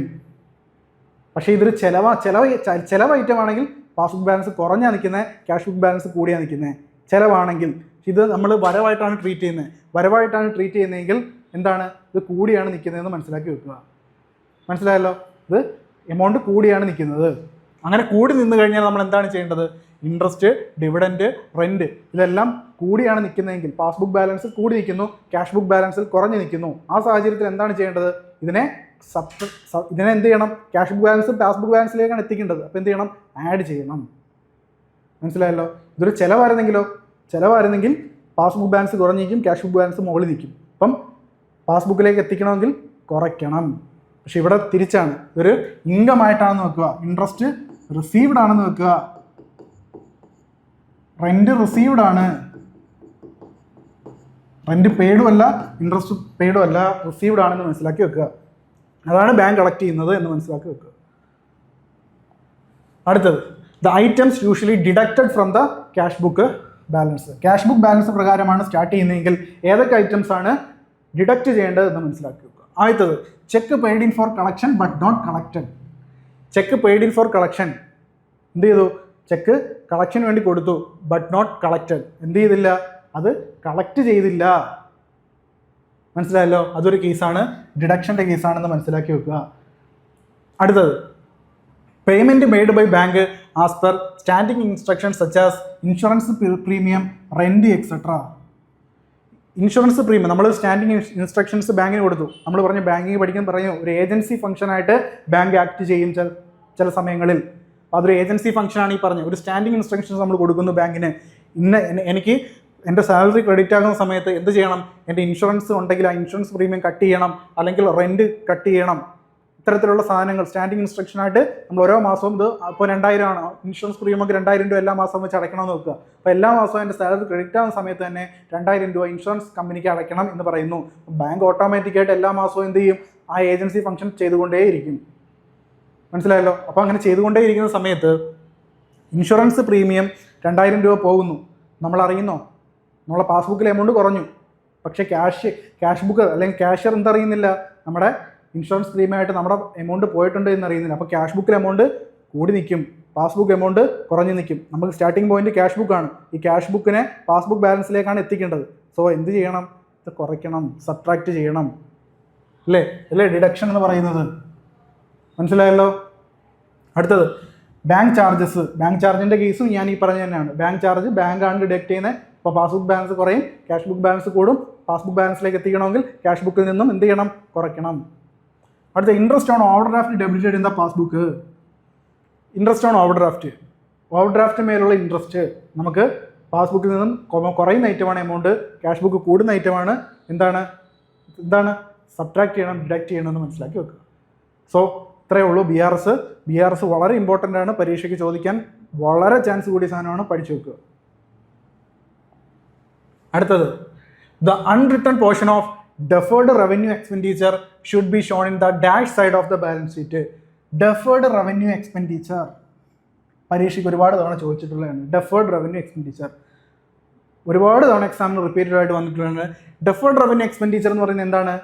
നമ്മൾ ഒരു വലിയൊരു ഹ്യൂജ് ആയിട്ടുള്ള ഒരു ചിലവുകൾ നമുക്ക് ഉണ്ടാകുന്നു. ഒരു അഡ്വർടൈസ്മെൻറ്റ് എക്സ്പെൻസ് ഒക്കെയാണ് ഡെഫേർഡ് റവന്യൂ എക്സ്പെൻഡിച്ചറിന് വളരെ എക്സാമ്പിളായിട്ട് നമ്മൾ പറയുന്നത്. അപ്പം വളരെ ഹ്യൂജ് ആയിട്ടുള്ള ഒരു എക്സ്പെൻസ് ഉണ്ടാകുന്നു. അപ്പോൾ ആ എക്സ്പെൻസിന് എന്ത് ചെയ്യാൻ പറ്റുന്നത്? നമുക്ക് ഒരു 10 കോടി രൂപ ഒരു ബിസിനസ്സിൻ്റെ ഒരു എക്സ്പെൻസ് ആയിട്ട് വരുന്നു അഡ്വർടൈസ്മെൻറ്റിൻ്റെ ഭാഗമായിട്ട്. അപ്പോൾ അത്രയും നമുക്ക് ഒറ്റയടിക്ക് എഴുതി കാണിക്കാൻ പറ്റത്തില്ല ചില സമയങ്ങളിൽ. അപ്പോൾ എന്ത് ചെയ്യും? ഈ ഡെഫേർഡ് റവന്യൂ എക്സ്പെൻഡിച്ചറിനെ നമ്മളൊരു അസറ്റായിട്ട് കാണിക്കും. എന്നിട്ട് ഓരോ വർഷവും കൺസേൺഡ് എമൗണ്ട് ഡിഡക്റ്റ് ചെയ്ത് അവസാനം അത് ഇല്ലാതാക്കും. മനസ്സിലായോ? ഡെഫേർഡ് റവന്യൂ എക്സ്പെൻഡിച്ചറിനെ ഒരു അസറ്റായിട്ട് ട്രീറ്റ് ചെയ്തുകൊണ്ട് ബാലൻസ് ഷീറ്റിൽ അസറ്റ് സൈഡിൽ കാണിക്കുന്നു. എന്നിട്ട് ഓരോ വർഷവും പർട്ടിക്കുലർ എമൗണ്ട് വെച്ച്, ഇപ്പോൾ 10 കോടിയാണെങ്കിൽ ഓരോ വർഷം 1 കോടി രൂപ 1 കോടി വെച്ച് 10 വർഷം കൊണ്ട് അത് എഴുതി തീർക്കുന്നു. അതൊരു ഫിക്റ്റീഷ്യസ് അസറ്റായിട്ടാണ് കാണിക്കുന്നത്. ഫിക്റ്റീഷ്യസ് അസറ്റ്, അതൊരു അസറ്റ് അല്ല എന്ന് മനസ്സിലാക്കി വെക്കുക. ഫിക്റ്റീഷ്യസ് അസറ്റ്, പക്ഷേ അത് നമുക്ക് കാണാനോ എന്തെങ്കിലും പറ്റുമോ? നമ്മൾ ബിസിനസ്സിൽ ഉണ്ടോ എന്ന് വെച്ചാൽ പ്രസൻസ് ഇല്ല. അതിൻ്റെ പ്രസൻറ്റ് നമുക്ക് കാണാനോ തൊടാനോ എടുക്കാനോ പറ്റുന്ന രീതിയിലുള്ള ടാഞ്ചിബിൾ അസറ്റുകളല്ല, ഫിക്റ്റീഷ്യസ് അസറ്റാണ്. പേരിന് അസറ്റ് എന്ന് നമ്മൾ കരുതപ്പെടുന്നു, ആണ് ഫിക്റ്റീഷ്യസ് അസറ്റ്. അപ്പോൾ അതിനെന്താണ് ചെയ്യുന്നതെന്നാണ് ചോദിച്ചിരിക്കുന്നത്. Should be shown in the dash side of the balance sheet. എവിടെ ആയിരിക്കും? ഇവിടെ അസറ്റ് സൈഡ് ആയിരിക്കും. മറന്നു പോകരുത്. ഡെഫേർഡ് റവന്യൂ, നിങ്ങൾ എക്സ്പെൻഡിച്ചർ എന്ന് പറയുമ്പോൾ എക്സ്പെൻസ് ചിലവ്, അപ്പം ലയബിലിറ്റി എന്നൊക്കെ പറഞ്ഞ് എഴുതി വെക്കരുത്. ഒരു അസറ്റാണ് എന്ത്? ഡെഫേർഡ് റവന്യൂ എക്സ്പെൻഡിച്ചർ എന്ന് പറയുന്നത്. നോക്കാം, deferred revenue expenditure. It is an expense of revenue nature in the current year but the benefit of which acquires last for the accounting year. എന്താണ് ഡെഫേർഡ് റവന്യൂ എക്സ്പെൻഡിച്ചർ എന്ന് പറഞ്ഞാൽ? Current ഇയറിൽ സംഭവിക്കുന്നു. ഈ ഇയറിൽ 10 കോടി രൂപയുടെ അഡ്വർടൈസ്മെൻറ്റ് നമ്മൾ പിടിച്ചു, പക്ഷേ ആ ഒരു വർഷം കൊണ്ട് നമുക്കിത് കാണിക്കാൻ സാധ്യമല്ല. അപ്പോൾ നമ്മൾ എന്ത് ചെയ്യും? 10 വർഷമായിട്ട് കാണിക്കുന്നു. 10 വർഷം കൊണ്ട് ഓരോ വർഷം 1 കോടി രൂപ വെച്ച് നമ്മൾ കുറച്ച് എഴുതുന്നു. പിന്നെ 10 വർഷം കൊണ്ട് അതിൻ്റെ വാല്യൂ റിട്ടേൺ ഡൗൺ ചെയ്യുന്നു. അതാണ് പറയുന്നത്. It is expense of revenue nature in the current year. Current ഇയറിലെ റവന്യൂ നേച്ചർ ആയിട്ടുള്ള ഐറ്റമായിട്ടാണ് വരുന്നത്. പക്ഷേ അതിൻ്റെ ബെനിഫിറ്റ് എന്ത് ചെയ്യുന്നു? ഒരു പരസ്യം നമ്മൾ ചെയ്താൽ അതിൻ്റെ ബെനിഫിറ്റ് എത്ര വർഷം നിൽക്കും? ഒരുപാട് വർഷം നിൽക്കത്തില്ലേ? എത്ര വർഷം വേണമെങ്കിലും അത് പ്രദർശിപ്പിച്ചോടെ പരസ്യം. അങ്ങനെ വരുന്ന സമയത്ത് benefit of which is acquire for last more than accounting year. Accounting ഇയറിലേക്ക് ബെനിഫിറ്റ് കിട്ടുന്നു. അപ്പം അത്രയും വർഷത്തേക്ക് നമ്മൾ എന്ത് ചെയ്യുന്നു? 1 കോടി രൂപ വെച്ച് നമ്മൾ എഴുതി കളയുന്നു. മനസ്സിലാക്കി വെക്കുക. Example, cost of high amount for advertising. അതാണ് എക്സാമ്പിളായിട്ട് മനസ്സിലാക്കി വെക്കേണ്ടത്. Cost of shifting the business to more convenience place. നമ്മുടെ ബിസിനസ് നമ്മളൊരു കൺവീനിയൻറ്റ് പ്ലേസിലേക്ക് മാറ്റുന്നതിനുണ്ടാകുന്ന ചിലവും നമ്മൾ എന്തായിട്ടാണ് കാണിക്കുന്നത്? ഡെഫേർഡ് റവന്യൂ എക്സ്പെൻഡിച്ചർ ആയിട്ടാണ്. അതിനും ഒരു വലിയ ഹ്യൂജ് എമൗണ്ട് അല്ലേ വരുന്നത്. പക്ഷേ നമുക്ക് ആ ബിസിനസ്സിൻ്റെ ബെനിഫിറ്റ് എന്താണ്? നമ്മൾ വേറൊരു സ്ഥലത്തേക്ക് മാറിക്കഴിഞ്ഞാൽ ഒരു നീണ്ട കാലത്തേക്ക് നമുക്കത് യൂസ് ചെയ്യാൻ പറ്റുമെന്ന് വിചാരിക്കുക. അങ്ങനെയാണെങ്കിൽ എന്തായിരിക്കും അതിൻ്റെ എഫക്റ്റ് എന്താണ്? നീണ്ടു നിൽക്കും. പക്ഷേ ആ ചിലവ് ആ കറണ്ട് അക്കൗണ്ടിങ് ഇയറിലായിരിക്കും വരുന്നത്. പക്ഷേ നമ്മൾ ട്രീറ്റ് ചെയ്യുമ്പോൾ എങ്ങനെ? ഓരോ വർഷത്തേക്ക് അതിനെ എഴുതി കളയും. മനസ്സിലാക്കി വെക്കുക. So this deferred revenue expenditure are divided into expected benefit year and each portion is charged to P&L account and the unwritten portion is shown on the asset side of the balance sheet. ഇവിടെ സംഭവിക്കുന്നത് എന്താ? ഇവിടെ സംഭവിക്കുന്നത് ഇപ്പോൾ നമുക്കറിയാം, deferred revenue expenditure നമുക്കൊരു 10 കോടി, ഞാൻ പറഞ്ഞില്ലേ 10 കോടി രൂപ നമ്മൾ അഡ്വർടൈസ്മെൻറ്റിന് വേണ്ടി ചിലവാക്കി. 10 കോടി രൂപ അഡ്വർടൈസ്മെൻറ്റിന് വേണ്ടി ചിലവാക്കി. അപ്പോൾ ഇതെങ്ങനെയാണ് നമ്മൾ ബിസിനസ് ഒരു 10 കോടി രൂപ ഈ ഒരു അക്കൗണ്ടിങ് പീരീഡിൽ നമുക്ക് കളയാൻ വേണ്ടിയില്ല. അപ്പോൾ നമ്മൾ എന്ത് ചെയ്യും? ഇതിനെ 10 വർഷം കൊണ്ട് എഴുതി തീർക്കുന്നതെന്ന് മനസ്സിലാക്കി 10 വർഷം കൊണ്ട് ഈ ഡെഫേർഡ് റവന്യൂ എക്സ്പെൻഡിച്ചറിനെ ട്രീറ്റ് ചെയ്യുന്നു. അപ്പോൾ ഓരോ വർഷവും 10 വർഷം കളയണമെങ്കിൽ ഓരോ വർഷവും 1 കോടി രൂപ നമ്മൾ കാണിക്കണം. 1 കോടി രൂപ ചിലവ് പറ്റിയതായിട്ട് കാണിക്കുന്നു. അങ്ങനെ 10 വർഷം കൊണ്ട് 10 കോടി രൂപ കാണിക്കുന്നു. അപ്പം നമ്മൾ എങ്ങനെയാണ് കാണിക്കേണ്ടത്? ഡെഫേർഡ് റവന്യൂ എക്സ്പെൻഡിച്ചർ ഉണ്ടാവുകയാണെങ്കിൽ ആദ്യം P&L അക്കൗണ്ടിൻ്റെ ചിലവ്, ഞാൻ പറഞ്ഞു എക്സ്പെൻസ് ലോസുകളാണെങ്കിൽ P&L അക്കൗണ്ടിൻ്റെ ഡെബിറ്റ് സൈഡിൽ 1 കോടി രൂപ കാണിക്കുന്നു. 2025 നോക്കുക, 2025 P&L അക്കൗണ്ട്. ബാലൻസ് ഷീറ്റിൻ്റെ എവിടെ കാണിക്കേണ്ടത്? അസറ്റ് സൈഡിലാന്ന് പറഞ്ഞു. Asset side, liability side, asset side. Balance ഷീറ്റിൻ്റെ അസറ്റ് സൈഡിൽ എവിടെ കാണിക്കണ്ടേ? അസറ്റ് സൈഡിൽ എത്രയാണ് കാണിക്കണ്ടേ? 9 കോടി രൂപയാണ് കാണിക്കേണ്ടത്. 9 കോടി, 9 crore. അതായത് ഇവിടെ നമ്മൾ 1 കോടി കുറച്ച് കളഞ്ഞു, എക്സ്പെൻസ് ആയിട്ട് ട്രീറ്റ് ചെയ്തു. ഇവിടെ എന്ത് ചെയ്തു? 9 കോടി കാണിച്ചു. Balance 9 crore. 2026 ആകുമ്പം 2026 ആകുന്ന സമയത്ത് 2026 ആകുന്ന സമയത്ത് എന്താണ് സംഭവിക്കുന്നത്? 2026 ആകുമ്പം വീണ്ടും 1 കോടി രൂപ നമ്മൾ കാണിച്ചു. 2025 1 കോടി രൂപ ചിലവായിട്ട് കാണിച്ചു. 2026 1 കോടി രൂപ ചിലവായിട്ട് കാണിച്ചു. ഇവിടെ എന്താ കാണിക്കുന്നത്? ഇവിടെ നമ്മൾ ആ 1 കോടി കുറച്ച് 8 കോടിയാണ് കാണിക്കേണ്ടത്. 8 കോടിയാണ് കാണിക്കേണ്ടത്. മനസ്സിലായി? അങ്ങനെ ഓരോ വർഷവും ഈ ഇവിടെ കുറയുന്നതനുസരിച്ച് ഇവിടെയും എമൗണ്ട് എന്ത് ചെയ്യുന്നു? കുറഞ്ഞു വരുന്നു. 10ാമത്തെ വർഷമാകുമ്പം 9ാമത്തെ വർഷമാകുമ്പോൾ ബാലൻസ് 1 കോടി രൂപയാണ് ബാലൻസ് ഷീറ്റിൽ കാണിക്കുക. അത് പിറ്റേ വർഷം 1 കോടി വെച്ച് ആ ടോട്ടൽ എക്സ്പെൻസ് അവിടെ കളയുന്നു. 10 വർഷം കൊണ്ടാണ് കളഞ്ഞതെന്ന് മനസ്സിലാക്കി വെക്കുക. അതാണ് പറയുന്നത് deferred revenue expenditure are divided into expected benefit years. Benefit years ഒരുപാട് വർഷമുള്ളതുകൊണ്ട് അതിനെ ഓരോ ഇയർ ആയിട്ട് ഇതാണ് ബെനിഫിറ്റ് ഇയർ കൂടുതലായതുകൊണ്ട് നമ്മളതിനെ എഴുതി കളയുന്നതും ആ അത്രയും വർഷം നീണ്ടു നിന്നുകൊണ്ടാണ്. So each portion of charge to P and account എല്ലാം നമ്മൾ എല്ലാ വർഷവും നമ്മൾ എന്ത് ചെയ്യുന്നു? അതിനെ ബെനിഫിറ്റഡ് ഇയർ കാൽക്കുലേറ്റ് ചെയ്തതിനു ശേഷം എന്ത് ചെയ്യുന്നു? ഓരോ വർഷവും നമ്മൾ എന്ത് ചെയ്യുന്നു? പി ആൻഡ് അക്കൗണ്ടിൽ ചാർജ് ചെയ്യുക മീൻസ് ഡെബിറ്റ് ചെയ്യുന്നു. And the unwritten portion, unwritten നമ്മൾ റിട്ടേൺ ഡൗൺ ചെയ്ത് കളയാത്ത പോർഷൻ, ഇപ്പം നമ്മൾ 1 കോടി കാണിച്ചപ്പോൾ ബാലൻസ് എത്ര ഉണ്ട്? 9 കോടി. അതാണ് അൺറിട്ടേൺ പോർഷൻ, 9 കോടിയാണ്. അത് നമ്മളിവിടെ കാണിക്കും, ബാലൻസ് ഷീറ്റിൻ്റെ അസറ്റ് സൈഡിൽ കാണിക്കും. മനസ്സിലാക്കി വെക്കുക. അടുത്തത് carriage expense is generally debited to dash account. Carriage എക്സ്പെൻസിനെ നമ്മൾ എവിടെയാണ് ജനറലി കാണിക്കുന്നത്? ഓപ്ഷൻ നോക്കാം. പി ആൻഡ് എൽ അക്കൗണ്ട് ആണോ, ട്രേഡിംഗ് അക്കൗണ്ട് ആണോ, ബാലൻസ് ഷീറ്റ് ആണോ, നൺ ഓഫ് ദീസ് ആണോ? അതായത് ക്യാരേജ് എക്സ്പെൻസിനെ ജനറലി നമ്മൾ എവിടാണ് ഡെബിറ്റ് ചെയ്യുന്നത് എന്നാണ് ചോദിച്ചിരിക്കുന്നത്. അപ്പോൾ നമുക്കറിയാം ക്യാരേജ് എക്സ്പെൻസ് ആണ്. ക്യാരേജ് എക്സ്പെൻസ് ഏത് തരത്തിലൊക്കെ ഉണ്ട്? ഏത് തരത്തിലുണ്ടെന്ന് അറിയാമോ? ക്യാരേജ് ഇൻവേർഡും ഉണ്ട്,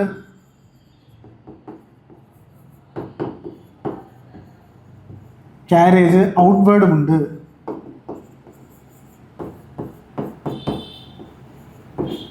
ക്യാരേജ് ഇൻവേർഡും ഉണ്ട്, ക്യാരേജ് ഔട്ട്വേർഡും ഉണ്ട്. ക്യാരേജ് ഇൻവേർഡ് നമുക്കറിയാം പർച്ചേസുമായിട്ട് ബന്ധപ്പെട്ട് വരുന്നതാണ് ക്യാരേജ് ഇൻവേർഡ്. പർച്ചേസുമായിട്ട് ബന്ധപ്പെട്ട് വരുന്നതാണ് ക്യാരേജ് ഇൻവേർഡ്. മനസ്സിലാക്കി വെക്കുക, അറിയാത്തവർ പഠിക്കുക. ക്യാരേജ് ഇൻവേർഡ് എന്ന് പറഞ്ഞാൽ പർച്ചേസ് നമ്മൾ എവിടെ കാണിക്കുന്നത്? ട്രേഡിംഗ് അക്കൗണ്ടിലാണ് കാണിക്കുന്നത്. സോ ക്യാരേജ് ഇൻവേർഡ് എപ്പോഴും എവിടെയാണ് വരുന്നത്? ട്രേഡിംഗ് അക്കൗണ്ടിൻ്റെ ഡെബിറ്റ് സൈഡിലാണ് വരുന്നത്. അപ്പം ക്യാരേജ് ഔട്ട്വേർഡോ? ക്യാരേജ് ഔട്ട്വേർഡ് എന്ന് പറയുന്നത് നമ്മൾ എപ്പോഴും മനസ്സിലാക്കി വെക്കുക, ക്യാരേജ് ഔട്ട്വേർഡ് എന്ന് പറയുന്നത് സെല്ലിംഗ് ആൻഡ് ഡിസ്ട്രിബ്യൂഷൻ എക്സ്പെൻസിൻ്റെ ഭാഗമായിട്ടാണ് നമ്മൾ കാണിക്കുന്നത്. സെല്ലിംഗ് ആൻഡ് ഡിസ്ട്രിബ്യൂഷൻ എക്സ്പെൻസ് മറന്നു പോരുതേ. Selling and distribution expense, selling and ഡിസ്ട്രിബ്യൂഷൻ്റെ ഭാഗമായിട്ടാണ് കാണിക്കുന്നത്. ക്യാരേജ് ഇൻവേർഡ് പർച്ചേസിൻ്റെ ഭാഗമായിട്ടാണ്. സോ സെല്ലിംഗ് ആൻഡ് ഡിസ്ട്രിബ്യൂഷൻ എക്സ്പെൻസിൻ്റെ ഭാഗമായിട്ടാണ് വരുന്നതെങ്കിൽ അത് എവിടെ ആയിരിക്കണം വരുന്നത്? പി ആൻഡ് എൽ അക്കൗണ്ടിലായിരിക്കണം വരുന്നത്. സോ പി ആൻഡ് എൽ അക്കൗണ്ടിലെ ഡെബിറ്റ് സൈഡിലാണ് എന്ത് വരേണ്ടത്? ക്യാരേജ് ഔട്ട്വേർഡ് വരേണ്ടത്. അപ്പോൾ നമുക്ക് നോക്കാം. ക്യാരേജ് എക്സ്പെൻസ് എവിടെ ആയിരിക്കണം വരേണ്ടത്? ക്യാരേജ് എക്സ്പെൻസ് നമ്മൾ ക്യാരേജ് ഔട്ട്വേർഡിനെയാണ് പറയുന്നത്. ക്യാരേജ് ഔട്ട്വേർഡ് എവിടെയാണ്? പി ആൻഡ് എൽ അക്കൗണ്ടിലാണ് വരേണ്ടത്. ക്യാരേജ് ഇൻവേർഡ് എവിടെയാണ് വരേണ്ടത്? ക്യാരേജ് ഇൻവേർഡ് എവിടെ വരേണ്ടത്? Trading account. അതുപോലെ തന്നെ ക്യാരേജ് ഔട്ട്വേർഡ് എവിടെ വരേണ്ടത്? P and L account. മനസ്സിലായല്ലോ? നോക്കാം. Trade charge, trade expense. ഇവിടെ നോക്കുക, ട്രേഡ് ചാർജും ട്രേഡ് എക്സ്പെൻസുമാണ്. ഇവിടെയും പറഞ്ഞിരിക്കുന്നത് എന്താ? ക്യാരേജ് എക്സ്പെൻസ് ആണ് പറഞ്ഞിരിക്കുന്നത്. ഇവിടെ നോക്കാം. Trade charge is A direct expense. ചാർജുകൾ വരുന്നതെല്ലാം ഡയറക്റ്റ് എക്സ്പെൻസ് ആണെന്ന് ഓർത്ത് നോക്കുക. ചാർജ് ചെയ്യുന്നു നമ്മൾ ഡയറക്റ്റ് എക്സ്പെൻസ് ആണ്. And it is debited to trading account. Trade charge ഒരു ഡയറക്റ്റ് എക്സ്പെൻസ് ആണ്. അത് എവിടെ ആയിരിക്കണം നമ്മൾ കാണിക്കേണ്ടത്? ട്രേഡ് ചാർജ് വന്നാൽ ഉറപ്പായിട്ട് എവിടെയാണ് കാണിക്കേണ്ടത്? ട്രേഡിംഗ് അക്കൗണ്ടിൻ്റെ ഡെബിറ്റ് സൈഡിൽ. ട്രേഡ് എക്സ്പെൻസ് വരികയാണെങ്കിൽ, ട്രേഡ് എക്സ്പെൻസ് ക്യാരേജ് എക്സ്പെൻസ് ഒക്കെ വരികയാണെങ്കിൽ എവിടെയാണ്? അതൊരു ഇൻഡയറക്റ്റ് എക്സ്പെൻസ് ആണെന്ന് മനസ്സിലാക്കി വെക്കുക. ഇതൊരു ഇൻഡയറക്റ്റ് ആണ്. സെല്ലിംഗ് ആൻഡ് ഡിസ്ട്രിബ്യൂഷൻ എക്സ്പെൻസിൻ്റെ ഭാഗമായിട്ടാണ് വരുന്നത്. അപ്പോൾ അത് എവിടെയാണ് കാണിക്കേണ്ടത്? Debited to P and L account. Selling and distribution expense എവിടെ വരുന്നത്? അതും വരുന്നത് പി ആൻഡ് എൽ അക്കൗണ്ടിൻ്റെ ഡെബിറ്റ് സൈഡിലായിരിക്കും. സോ ട്രേഡ് എക്സ്പെൻസ് അതിൻ്റെ ഭാഗമാണ്, ഒരു ഇൻഡയറക്റ്റ് എക്സ്പെൻസ് ആണ്. അതും എന്താണ്, പി ആൻഡ് എൽ അക്കൗണ്ടിൻ്റെ ഡെബിറ്റ് സൈഡിലായിരിക്കണം കാണിക്കേണ്ടതെന്ന് മനസ്സിലാക്കി വെക്കുക. അടുത്ത ചോദ്യം നോക്കാം. Which transactions result in increase in asset and increase in liability? ഇവിടെ പറയുന്നത് എന്താ, ഒരു ട്രാൻസാക്ഷൻ നടക്കുമ്പം അസറ്റും കൂടുന്നു ലയബിലിറ്റിയും കൂടുന്നു. 4 കേസസ് പറഞ്ഞിട്ടുണ്ട്. ഇതിലേത് കേസാണെന്ന് നമുക്ക് നോക്കാം. ആദ്യത്തെ എന്താണ്, പർച്ചേസ് ഓഫ് ഫർണിച്ചർ. രണ്ടാമത്തേത് ക്രെഡിറ്റ് പർച്ചേസ് ഓഫ് ഫർണിച്ചർ. അത് പർച്ചേസ് ഓഫ് ഫർണിച്ചർ നോക്കുകയാണെങ്കിൽ നമ്മൾ ഫർണിച്ചർ പർച്ചേസ് ചെയ്യുമ്പോൾ എന്താ, നമ്മുടെ അസറ്റ് എന്ത് ചെയ്തു, കൂടി. ഫർണിച്ചർ എന്ന ബിസിനസ്സിലേക്ക് വന്നു. പക്ഷേ എന്താണ്, ആൻഡ് ഇൻക്രീസ് ഇൻ ലയബിലിറ്റി ആണ്. ഇവിടെ എന്ത് ചെയ്തു, ലയബിലിറ്റി കുറയില്ല ചെയ്യുന്നത്, കൂടിയോ ഇല്ല, അസറ്റാണ് വന്നത്. സോ ഇവിടെ ലയബിലിറ്റിക്ക് ഒരു ചേഞ്ചും ഇല്ല. മനസ്സിലായല്ലോ. അടുത്തത് credit purchase of furniture. Furniture നമ്മൾ എന്ത് ചെയ്യുന്നു, ക്രെഡിറ്റ് ആയിട്ട് വാങ്ങുന്നു. ക്രെഡിറ്റ് ആയിട്ട് വാങ്ങുമ്പോൾ ഇവിടെ എന്താ സംഭവിക്കുന്നത്, ക്രെഡിറ്റ് ആയിട്ട് വാങ്ങുമ്പോൾ നമ്മൾ പൈസ കൊടുത്തിട്ടുണ്ടോ ഇല്ല, പക്ഷെ അസറ്റ് എന്ത് ചെയ്തു, വന്നു. അസറ്റ് ഇൻക്രീസ് ആയി. പിന്നെ ക്രെഡിറ്റ് ആണ്, ബാധ്യതയാണ്, നമുക്ക് ലയബിലിറ്റി കൊടുക്കണം. ലയബിലിറ്റിയും കൂടി, ലയബിലിറ്റി കൊടുക്കാനുണ്ട്, ലയബിലിറ്റിയും കൂടി. നേരത്തെ കേസിൽ ലയബിലിറ്റി നമുക്കില്ല, ബാധ്യതയില്ല, നമ്മൾ പൈസ കൊടുത്തു, ബാധ്യതകളൊന്നുമില്ല. പക്ഷെ ഇവിടെ വരുമ്പോൾ എന്ത് ചെയ്തു, നമുക്ക് പൈസ ക്രെഡിറ്റ് ആയിട്ട് വാങ്ങി, നമുക്ക് ലയബിലിറ്റി ബാധ്യത വന്നു. പൈസ ഒരു മാസത്തിനകം നമുക്ക് കൊടുക്കണം. അപ്പോൾ എന്താണ്, ഒരു മാസത്തിനകം കൊടുക്കണം. അവിടെ ബാധ്യതയാണ്, നമുക്ക് ലയബിലിറ്റിയാണ്. സോ ലയബിലിറ്റി കൂടി, അസറ്റ് കൂടി. ഏതാണ് കേസ്, ക്രെഡിറ്റ് പർച്ചേസ് ഓഫ് ഫർണിച്ചറിൻ്റെ കേസിലാണ്. ക്രെഡിറ്റിൻ്റെ കേസിൽ ഫർണിച്ചർ ഒരു അസറ്റ് ക്രെഡിറ്റ് ആയിട്ട് വാങ്ങുകയാണെങ്കിൽ ആ അസറ്റ് വരുമ്പം അസറ്റ് കൂടും, ലയബിലിറ്റിയും ഒരു മാസം നമ്മൾ കൊടുക്കണം പൈസ. അപ്പോൾ എന്ത് ചെയ്തു, ലയബിലിറ്റിയും ഓട്ടോമാറ്റിക്കായിട്ട് കൂടും. അപ്പം മനസ്സിലാക്കി വെക്കുക, ക്രെഡിറ്റ് പർച്ചേസ് ഓഫ് ഫർണിച്ചറിൻ്റെ കേസിൽ അസറ്റും കൂടുന്നു, ലയബിലിറ്റിയും കൂടുന്നു. ഇനി all accounts are divided into 5 categories for the purpose of recording the transactions.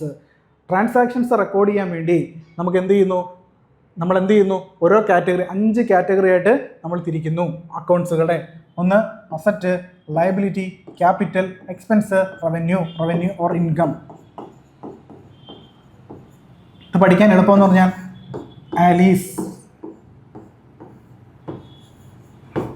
അല്ലേ, Alice asset, liability, income, capital, expense. ഇതിൽ LIC ഇതിനെപ്പോഴും ക്രെഡിറ്റ് ബാലൻസ് ആയിരിക്കും. ആലീസിൻ്റെ LICക്ക് എപ്പോഴും ക്രെഡിറ്റ് ബാലൻസ് ആയിരിക്കും. AEക്ക് എപ്പോഴും എന്ത് ബാലൻസ് ആയിരിക്കും, ഡെബിറ്റ് ബാലൻസ് ആയിരിക്കും.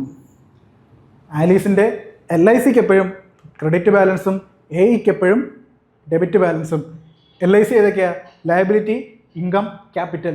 ഈ മൂന്നിനും എപ്പോഴും എന്തായിരിക്കും, എന്ത് ബാലൻസ് ആയിരിക്കും, ക്രെഡിറ്റ് ബാലൻസ്. AE എന്ന് പറയുമ്പം അസറ്റും എക്സ്പെൻസും. ഇതിനെപ്പോഴും എന്ത് ബാലൻസ് ആയിരിക്കും, ഡെബിറ്റ് ബാലൻസ്. അപ്പം ആലീസിൻ്റെ LICക്ക് എപ്പോഴും ക്രെഡിറ്റ് ബാലൻസും AEക്ക് എപ്പോഴും ഡെബിറ്റ് ബാലൻസും. മറന്നു പോരുതേ. അടുത്തത് അസറ്റ് കൂടുകയാണെങ്കിൽ നമുക്കറിയാം അസറ്റിന് എപ്പോഴും എന്ത് ബാലൻസാണ്, ഡെബിറ്റ് ബാലൻസ് ആണ്. അസറ്റ് കൂടിയാൽ ഡെബിറ്റ് ബാലൻസ് കൂടും. സോ ഡെബിറ്റ് ആണ്. അസറ്റ് കുറയുകയാണെങ്കിൽ എന്താണ്, അസറ്റ് കുറയുമ്പോൾ എന്ത് ചെയ്യുന്നു, ക്രെഡിറ്റ് ചെയ്യുന്നു. ഓപ്പോസിറ്റ് ബാലൻസ് ക്രെഡിറ്റ് ചെയ്യണം അസറ്റ് കുറയുകയാണെങ്കിൽ. സോ അസറ്റ് കുറയുകയാണെങ്കിൽ ക്രെഡിറ്റും, അസറ്റ് കൂടുകയാണെങ്കിൽ ഡെബിറ്റും. എക്സ്പെൻസ് ഓർ ലോസ് നമ്മൾ നേരത്തെ പറഞ്ഞു, ആലീസിൻ്റെ കേസ് തന്നെ ഇവിടെ ഓർത്താൽ മതി. ഇത് എക്സ്പെൻസ് ആണ് പറയുന്നത്. എക്സ്പെൻസ് നമ്മൾക്ക് AE എപ്പോഴും ഡെബിറ്റ് ബാലൻസ് ആണ്. അപ്പം എക്സ്പെൻസ് കൂടുകയാണെങ്കിൽ എന്താണ്, ഡെബിറ്റ്. AEക്ക് E ആണ്, എക്സ്പെൻസ് ആണ്. AEയിൽ E ആണ്, എക്സ്പെൻസ് ആണ്. എക്സ്പെൻസ് കൂടുക എന്ന് മീൻസ് എക്സ്പെൻസിന് ഡെബിറ്റ് ബാലൻസ് ആണ്. കൂടുകയാണെങ്കിൽ ഡെബിറ്റ് ആണ്. എക്സ്പെൻസ് കുറയുകയാണെങ്കിൽ ക്രെഡിറ്റ് ആണ്. കാരണം എന്താ, എക്സ്പെൻസിന് ഡെബിറ്റ് ബാലൻസ് ആണ്. ലയബിലിറ്റി, അടുത്ത ലയബിലിറ്റിയുടെ കേസാണ്. ആലീസിൻ്റെ LIC ആണ്. L for liability. ലയബിലിറ്റി ആണെങ്കിൽ എന്താണ് സംഭവിക്കുന്നത്, ക്രെഡിറ്റ് ബാലൻസ് ആണെന്ന് മനസ്സിലാക്കി വെക്കുക.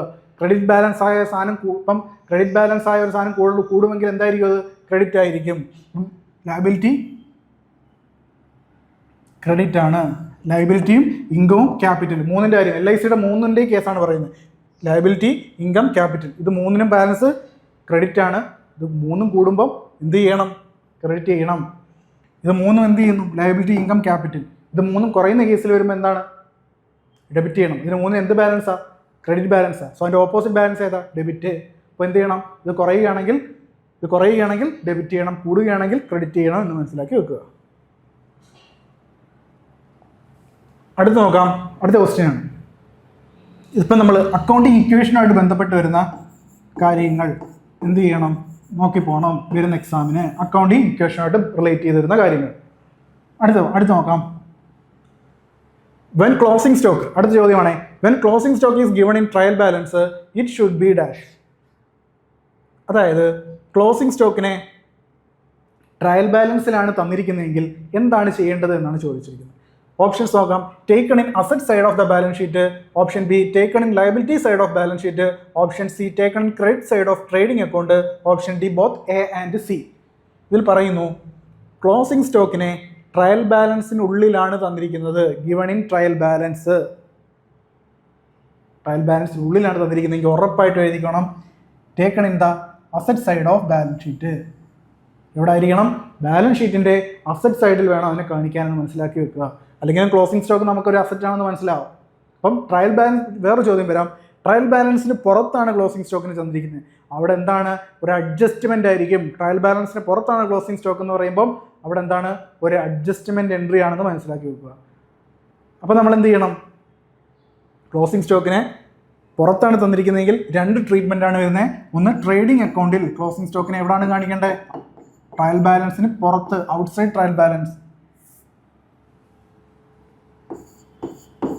ഔട്ട്സൈഡ് ട്രയൽ ബാലൻസ് ആണ് ക്ലോസിംഗ് സ്റ്റോക്ക് തന്നിരിക്കുന്നതെങ്കിൽ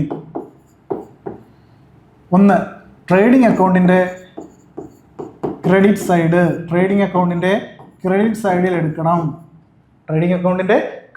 എടുക്കണം. ബാലൻസ് ഷീറ്റിൻ്റെ അസറ്റ് സൈഡിലും കാണിക്കണം. ഇതാണ് അഡ്ജസ്റ്റ്മെൻറ്റ്. എന്തിൻ്റെ അഡ്ജസ്റ്റ്മെൻറ്റ്? Closing stock. അപ്പോൾ അഡ്ജസ്റ്റ്മെൻറ്റുകൾ കൃത്യമായിട്ട് പഠിക്കുക. P&L അക്കൗണ്ടുമായിട്ട് ബന്ധപ്പെട്ട് വരുന്ന അഡ്ജസ്റ്റ്മെൻറ്റുകൾ കൃത്യമായിട്ട് ട്രേഡിംഗ് P&L ആയിട്ട് പഠിക്കുക. അതെന്താണ് ചെയ്യുന്നത്? രണ്ട് എൻട്രിയാണ് ക്ലോസിംഗ് സ്റ്റോക്ക്. രണ്ട് കാര്യങ്ങളാണ് ചെയ്യുന്നത് ക്ലോസിംഗ് സ്റ്റോക്കിൻ്റെ. എന്തൊക്കെ അഡ്ജസ്റ്റ്മെൻറ്റാണ്? ഒന്ന് ട്രേഡിംഗ് അക്കൗണ്ടിൻ്റെ ക്രെഡിറ്റ് സൈഡിൽ കാണിക്കുന്നു. എപ്പോഴാണ് കാണിക്കേണ്ടത്? ട്രയൽ ബാലൻസിന് പുറത്താണ്, അഡ്ജസ്റ്റ്മെൻറ്റിലാണ് വരുന്നതെങ്കിൽ. രണ്ടാമത്തത് ബാലൻസ് ഷീറ്റിൻ്റെ അസറ്റ് സൈഡിലും. അടുത്തത് അതോട് ബന്ധപ്പെട്ട് വരുന്നത് revenue received from the sale of goods is treated as an earnings during the period in which. ഇത് അടുത്ത ക്വസ്റ്റ്യൻ ആണ്. Revenue received from the sale of goods sell ചെയ്യുന്ന സമയത്ത് നമുക്ക് എന്ത് കിട്ടുന്നു? റവന്യൂ കിട്ടുന്നു. Is treated as an earnings during the period. ആ പീരീഡിൽ തന്നെ നമ്മൾ നേരത്തെ ഈ കാര്യം ഡിസ്കസ് ചെയ്തതാണ്. ആ പീരീഡിൽ തന്നെ treated as earnings during the period in which, ഏത് പീരീഡിലായിരിക്കണം അതിനെ ട്രീറ്റ് ചെയ്യേണ്ടതാണ് പറയുന്നത്.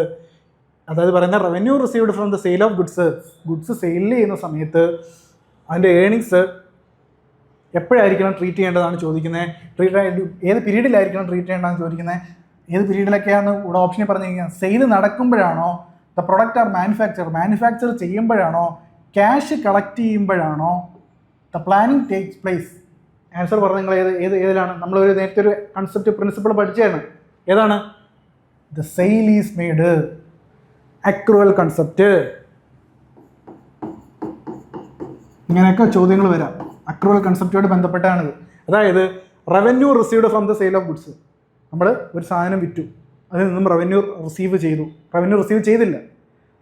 ചെയ്തില്ല, സെയിൽ നടന്നു. റവന്യൂ റിസീവ് ചെയ്തില്ലെങ്കിൽ പോലും നമ്മൾ എന്ത് കാണിക്കണം? അക്രൂവൽ കൺസെപ്റ്റ് പ്രകാരം അത് നമുക്കൊരു ഇൻകമായിട്ട് തന്നെ കാണിക്കണം. അതാണ് ചോദിച്ചത്. ആ ഇൻകമായിട്ട് എപ്പോഴാണ് കാണിക്കേണ്ടത്? സെയിൽ നടക്കുമ്പോൾ തന്നെ കാണിക്കണം, അല്ലാതെ ക്യാഷ് മേടിക്കുമ്പോഴല്ല കാണിക്കേണ്ടത്. ആ പ്രിൻസിപ്പിളാണ് അക്രൂവൽ കൺസെപ്റ്റിൽ പറയുന്ന അക്രൂവൽ കൺസെപ്റ്റ് അല്ലെങ്കിൽ അക്രൂവൽ പ്രിൻസിപ്പിൾ എന്ന് പറയുന്നത്. The revenue received from the sale of goods is treated as earnings from the sale is made. നോക്കാം. Income means increase in the economic benefit, that is increase in asset or decrease in liability. ഒരു income എന്ന് പറഞ്ഞാൽ എന്താണ്? നമ്മുടെ ബിസിനസ്സിൻ്റെ economic benefit ഉണ്ടാക്കുന്ന സാധനമാണ് income എന്ന് പറയുന്നത്. അപ്പം എങ്ങനെയാണ് സംഭവിക്കുന്നത്? ഒന്നെങ്കിൽ അസറ്റ് കൂടാം, ക്യാഷ് കൂടാം, ക്യാഷ് ഒരു അസറ്റല്ലേ, ക്യാഷ് കൂടാം, അല്ലെങ്കിൽ നമ്മൾ അസറ്റായിട്ട് എന്തെങ്കിലും കൂടാം ബിസിനസ്സിൽ. അല്ലെങ്കിൽ എന്ത് ചെയ്യാം? നമുക്ക് എന്തെങ്കിലും കൊടുത്തു തീർക്കാനുള്ള ലയബിലിറ്റി കുറയുമ്പോൾ നമുക്ക് എന്താണ് ഒരു ഇൻകമാണ് എന്ന് മനസ്സിലാക്കി വെക്കുക. ലയബിലിറ്റി കുറയുന്ന ഒരു ഇൻകമാണ്. Income includes revenue and gain ആണ് ഇൻകത്തിൽ പ്രധാനമായിട്ടുള്ളത്. Revenue is accrued from the ordinary course of business. Revenue എന്ന് പറയുന്നത് നമ്മുടെ ബിസിനസ്സിന്റെ ഓർഡിനറി കോഴ്സ് ഓഫ് ബിസിനസ്സിൽ കിട്ടുന്നതാണ്. അതായത് ബിസിനസ് നടത്തുന്ന ദൈനംദിന പ്രവർത്തികളിലൂടെ കിട്ടുന്നതാണ് എന്ത് പറഞ്ഞത്, ഇൻകം എന്ന് പറയുന്നത്, റവന്യൂ എന്ന് പറയുന്നത്. That is form of sale of goods. അപ്പം ഗുഡ്സ് സെയിൽ ചെയ്ത് കിട്ടുന്നത് ഒരു റവന്യൂ ആണ്, അല്ലെങ്കിൽ ഒരു ഇൻകം ആണ് എന്ന് മനസ്സിലാക്കി വെക്കുക. അടുത്തത് gain is acquired from the non ordinary course. അപ്പം മനസ്സിലായല്ലോ, അതിന് നമ്മൾ ഡിഫറൻസ് മനസ്സിലായല്ലോ. റവന്യൂ എന്ന് പറയുന്നതും ഗെയിൻ എന്ന് പറയുന്നതും വ്യത്യാസമുണ്ട്. റവന്യൂ എന്ന് പറയുന്നത് എന്താണ്, നമ്മുടെ ഓർഡിനറി കോഴ്സ് ഓഫ് ബിസിനസ്സിൽ നിന്ന് കിട്ടുന്നത്, ബിസിനസ്സിന്റെ ഓർഡിനറി കോഴ്സ് ഓഫ് ആക്ഷനിൽ നിന്ന് കിട്ടുന്നതാണ് എന്ത്, റവന്യൂ എന്ന് പറയുന്നത്. ഗെയിൻ എന്ന് പറയുന്നത് എന്താണ്, from the non ordinary course of business. ബിസിനസ്സിന്റെ പ്രവർത്തനമല്ലാത്ത രീതിയിൽ ഗെയിൻസ് കിട്ടാം. അപ്പോൾ നമുക്ക് ഏതെങ്കിലും ഒരു അസറ്റ് നമുക്കുണ്ട്, അസറ്റ് കൊണ്ട് വിൽക്കുന്നു, വിറ്റ് കിട്ടുന്ന പൈസ, അത് ബിസിനസ്സിന്റെ ആക്ടിവിറ്റി ആണോ അസറ്റ് കൊണ്ട് വിറ്റത്? അല്ല, അങ്ങനെ കിട്ടുന്നത്. നമ്മൾ നേരത്തെ റവന്യൂവിൻ്റെ കേസ് എന്താണ് പറഞ്ഞത്, സെയിൽ ഓഫ് ഗുഡ്സ്. നമ്മൾ വാങ്ങി വെച്ചിരിക്കുന്നത്, റീസെയിൽ ചെയ്യാൻ വാങ്ങി വെച്ചിരിക്കുന്നതാണ് ഗുഡ്സ് എന്ന് പറയുന്നത്. അത് വിറ്റുകൊണ്ടാണ് നമുക്ക് ബിസിനസ്സിൻ്റെ ഓർഡിനറി കോഴ്സാണ്, ഓർഡിനറി കോഴ്സ് ഓഫ് ആക്ഷൻ ആണത്. അത് ചെയ്തുകൊണ്ടാണ് നമ്മൾ റവന്യൂ ഉണ്ടാക്കിയത്. പക്ഷേ ഗെയിൻ എങ്ങനെയാണ് ഉണ്ടാകുന്നത്, ഒരു അസറ്റ് വിറ്റുകൊണ്ടാണ്. That is profit on sale of fixed asset. അതാണ് പറയുന്നത്. ഫിക്സഡ് അസറ്റ് വിൽക്കുന്നു, നമ്മുടെ ഒരു 4-5 വർഷമായ ഒരു ഫിക്സഡ് അസറ്റ് ഉണ്ടെന്ന് നോക്കുക, അത് വിറ്റിട്ട് കുറച്ച് പൈസ കിട്ടും, അതെന്താണ്, ഗെയിനാണ്. നമ്മളെ കയ്യിൽ ഇവിടെ വെച്ചിരിക്കുന്ന നമ്മൾക്ക് ഗുഡ്സ് വിൽക്കാനാണെങ്കിൽ എന്താണ്, അത് റവന്യൂ ആണ്. ഗുഡ്സ് എന്ന് പറയുന്നത് നമ്മുടെ ബിസിനസ്സിൻ്റെ ദൈനംദിന പ്രവർത്തനമായിട്ട് റിലേറ്റ് ചെയ്ത് വരുന്നതാണെന്ന് മനസ്സിലാക്കി വെക്കുക. Revenue is the gross inflow of economic benefit. Gross inflow of economic benefit, ഏത്, റവന്യൂ എന്ന് പറയുന്നത് ഒരു എക്കണോമിക് ബെനിഫിറ്റിൻ്റെ ഒരു ഇൻഫ്ലോ ആണെന്ന് മനസ്സിലാക്കി വെക്കുക. Gross inflow means which is received or receivable on the entities on account. അതായത് നമുക്ക് കിട്ടാനുള്ളതോ ആയിട്ടുള്ള സാധനങ്ങളാണ് എന്തെന്ന് പറയുന്നത്, ഗ്രോസ് ഇൻഫ്ലോ കൊണ്ട് ഉദ്ദേശിക്കുന്നത്. നമുക്ക് കിട്ടാനുള്ളതിനെ നമ്മൾ എന്ത് ചെയ്യുന്നു, ഒരു ഗ്രോസ് ഇൻഫ്ലോ ആയിട്ട് ട്രീറ്റ് ചെയ്യുന്നു. Which is received or receivable on the entities on account. ബിസിനസ്സിൻ്റെ ഓൺ അക്കൗണ്ടിലേക്ക് വരുന്ന പൈസയാണ്. ബിസിനസ്സിൻ്റെ ഓൺ അക്കൗണ്ടിലേക്ക്, അതായത് ബിസിനസ്സിൻ്റെ ആക്ഷൻ ഏതാണ്, ബിസിനസ് ഒരു ഇപ്പം സെയിൽ നടത്തുന്ന ബിസിനസ് ആണെങ്കിൽ, സെയിൽസ് നടത്തുന്ന ബിസിനസ് ആണെങ്കിൽ അതാണ് ബിസിനസ്സിൻ്റെ ഓൺ അക്കൗണ്ട്. അത് ആ പ്രവൃത്തി ചെയ്തുകൊണ്ടാണ് നടത്തിയത്. അപ്പോൾ അത് ഒരു ഗെയിൻ ആണ് എന്ന് മനസ്സിലാക്കി വെക്കുക. So the revenue is treated as an accrual basis in accounting. Important ആണ്. റവന്യൂവിനെ എങ്ങനെയാണ് ട്രീറ്റ് ചെയ്യുന്നത്, അക്രൂവൽ ബേസിസിലായിരിക്കണം. റവന്യൂ നമുക്ക് അക്രൂവൽ ബേസിലാണ്, അതായത് സെയിൽ മെയ്ഡ് ചെയ്ത് കഴിഞ്ഞാൽ ആ സമയത്ത് തന്നെ കാണിക്കണം. അല്ലാതെ എങ്ങനെയല്ല, ക്യാഷ് കിട്ടുമ്പോഴല്ല കാണിക്കണ്ടേ, സെയിൽ നടക്കുമ്പോൾ തന്നെ കാണിക്കണം. അതാണ് പറയുന്നത് റവന്യൂവിനെ. അതായത് ബിസിനസ്സിൻ്റെ ഒരു ഡേ ടു ഡേ ആക്ടിവിറ്റിയിൽ നിന്നാണ് ആ പൈസ കിട്ടുന്ന റവന്യൂ. അപ്പോൾ അങ്ങനത്തുള്ള സാധനം നമുക്ക് ഡേ ടു ഡേ ആക്ടിവിറ്റി, ഇപ്പോൾ നമ്മുടെ ഗുഡ്സ് സെല്ല് ചെയ്യുമ്പോൾ ചിലപ്പോൾ ക്രെഡിറ്റിന് ആൾക്കാർ വാങ്ങിക്കൊണ്ട് പോകും. അത് നമുക്ക് എന്തായാലും നമ്മുടെ ഒരു ജെന്യൂൻ കസ്റ്റമറിനായിരിക്കും നമ്മൾ ക്രെഡിറ്റ് കൊടുക്കുന്നത്. അങ്ങനെ ക്രെഡിറ്റ് കൊടുക്കുമ്പോൾ നമുക്ക് എന്തായാലും ആ എമൗണ്ട് കിട്ടേണ്ട എമൗണ്ട് ആയിരിക്കും. അപ്പോൾ ആ സമയത്ത് തന്നെ നമ്മൾ ട്രീറ്റ് ചെയ്യണം. മനസ്സിലായല്ലോ. അടുത്തത് ബേസിസ് ഓഫ് അക്കൗണ്ടിങ്. നമ്മൾ പറഞ്ഞു 2 ബേസിസ് ഓഫ് അക്കൗണ്ടിങ് ആണുള്ളത്. ഒന്നെന്ന് പറയുന്നത് ക്യാഷ് ബേസിസും, രണ്ടെന്ന് പറയുന്നത് അക്രൂവൽ ബേസിസും. ഒന്നെന്ന് പറയുന്നത് ക്യാഷ് ബേസിസും, രണ്ടെന്ന് പറയുന്നത് accrual base of accounting. 2 base of accounting ഉണ്ട്. അതിൽ entries in the books of account are made when cash is received or paid. It is called cash basis of accounting. Cash base of accounting എന്ന് പറഞ്ഞാൽ എന്താ, നമ്മുടെ entries അല്ലെങ്കിൽ books of അക്കൗണ്ടിൽ നമ്മുടെ entries cash receive ചെയ്യുന്ന സാഹചര്യത്തിലും cash payment ചെയ്യുന്ന സാഹചര്യത്തിലും ക്യാഷ് എന്ന് പറയുന്ന സാധനം കിട്ടിയാലും കൊടുത്താലും മാത്രമേ ചെയ്യത്തുള്ളൂ. അതാണ് ക്യാഷ് ബേസ് ഓഫ് അക്കൗണ്ടിങ്. മനസ്സിലായോ? അക്രൂവൽ ബേസിസ് അല്ലെങ്കിൽ മെർക്കൻഡൈൽ ബേസ് ഓഫ് അക്കൗണ്ടിങ് എന്ന് പറഞ്ഞാൽ എന്താണ്, അക്രൂവൽ ബേസിൻ്റെ മറ്റൊരു പേരാണ് മെർക്കൻഡൈൽ ബേസിസ്. മറന്നു പോരുന്നത്, അക്രൂവൽ ബേസിസിൻ്റെ മറ്റൊരു പേരാണ് മെർക്കൻഡൈൽ ബേസ് ഓഫ് അക്കൗണ്ടിങ്. എന്താണ് അതുകൊണ്ട് ഉദ്ദേശിക്കുന്നത്, under accrual base of accounting entries are not only taken when cash is received or paid but also it is due or taken into consideration. ആണ് ഇവിടെ important കേട്ടോ. Accrual basis of അക്കൗണ്ടിങ്ങിൽ പറയുന്നു cash receive ചെയ്യുന്ന സാഹചര്യത്തിൽ മാത്രമല്ല, അത് due ആകുന്ന സാഹചര്യത്തിലോ അല്ലെങ്കിൽ നമുക്ക് കിട്ടാനുണ്ടാകുന്ന സാഹചര്യത്തിലോ എന്ത് ചെയ്യാം, അത് കൺസിഡർ ചെയ്യാം എന്നാണ് പറയുന്നത്. ഇപ്പോൾ 1 ലക്ഷം രൂപ നമുക്ക് അടുത്ത മാസമായിരിക്കും കിട്ടുന്നത്. പക്ഷേ നമ്മൾ വിറ്റുകൊണ്ടാണ് സെയിൽ ചെയ്തു, ഒരു ഗുഡ്സ് നമ്മൾ സെയിൽ ചെയ്തു, 1 ലക്ഷം രൂപ അടുത്ത മാസം തരാമെന്ന് പറഞ്ഞു. പക്ഷേ നമ്മൾ അതിനെ ഒരു സെയിലായിട്ട് തന്നെ കാണിക്കണം.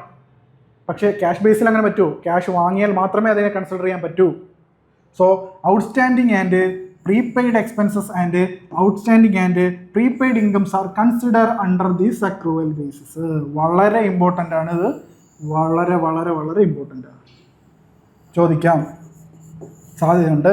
ഔട്ട്സ്റ്റാൻഡിങ് എക്സ്പെൻസും പ്രീപെയ്ഡ് എക്സ്പെൻസും ഔട്ട്സ്റ്റാൻഡിങ് ഇൻകവും പ്രീപെയ്ഡ് ഇൻകവും ഒക്കെ ഏത് കൺസെപ്റ്റ് പ്രകാരമാണ് വരുന്നതെന്ന് ചോദിച്ചാൽ അക്രൂവൽ കൺസെപ്റ്റ് പ്രകാരമാണ്.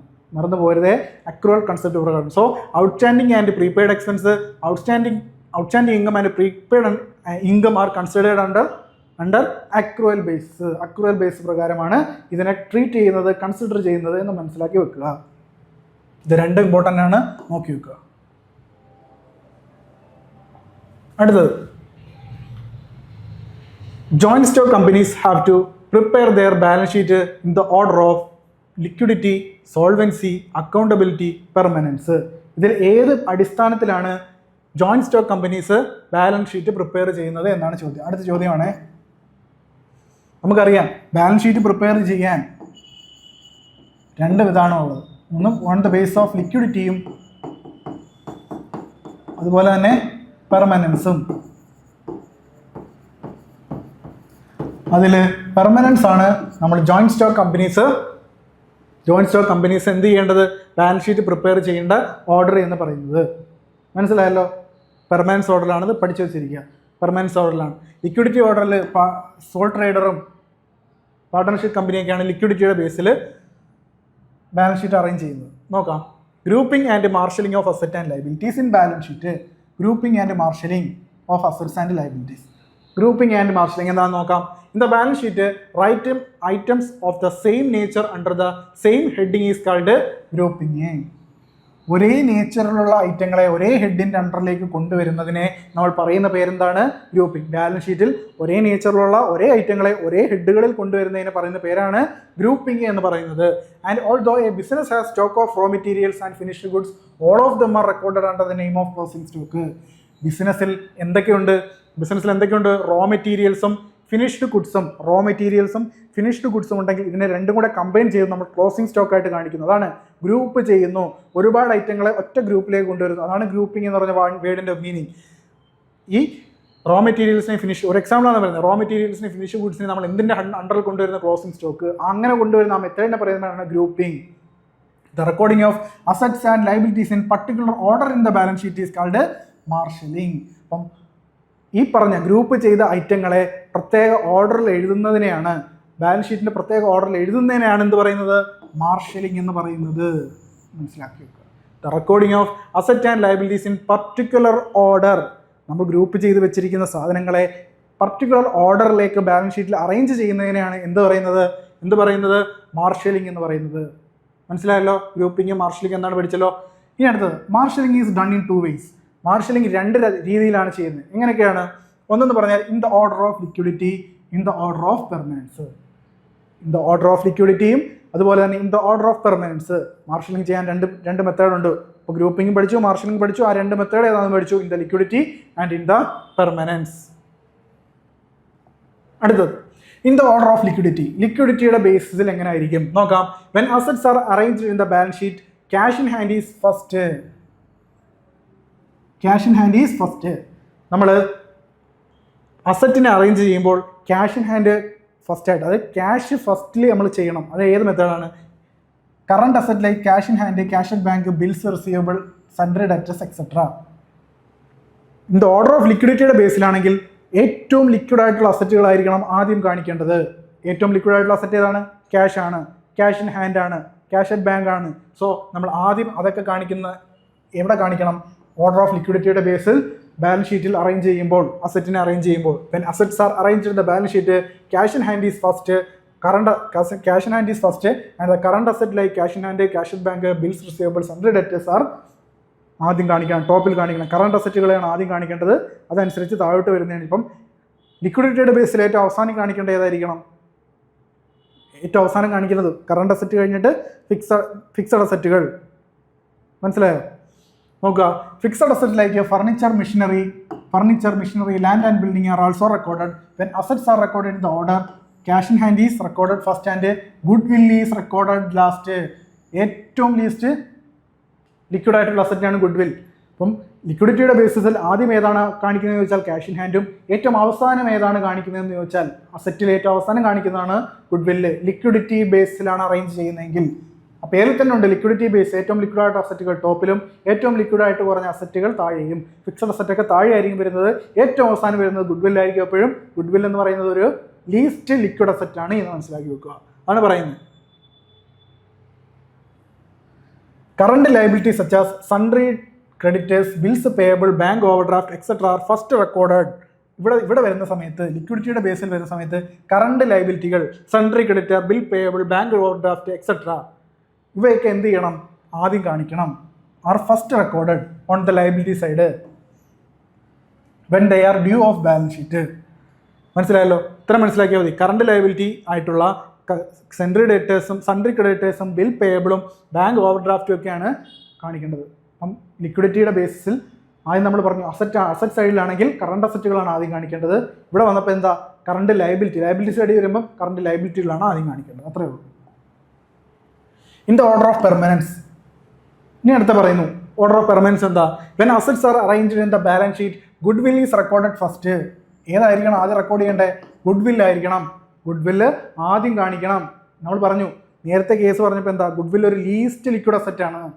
അപ്പോൾ ലീസ്റ്റ് ലിക്വിഡ് അസറ്റ് ആകുമ്പോൾ ഏറ്റവും അവസാനം കാണിച്ചു. ഇപ്പം നമ്മൾ പെർമനൻസിൻ്റെ കേസിൽ പറയുമ്പം ഏറ്റവും മുകളിൽ വരണം. ലീസ്റ്റ് ലിക്വിഡ് അസറ്റുകളെല്ലാം ഏറ്റവും താഴെ പോകണം. ഫിക്സഡ് അസറ്റിൻ്റെ കേസിൽ വരുന്നത് ഫിക്സഡ് അസറ്റ് ആയിരിക്കും ഏറ്റവും മുകളിൽ വരേണ്ടത്.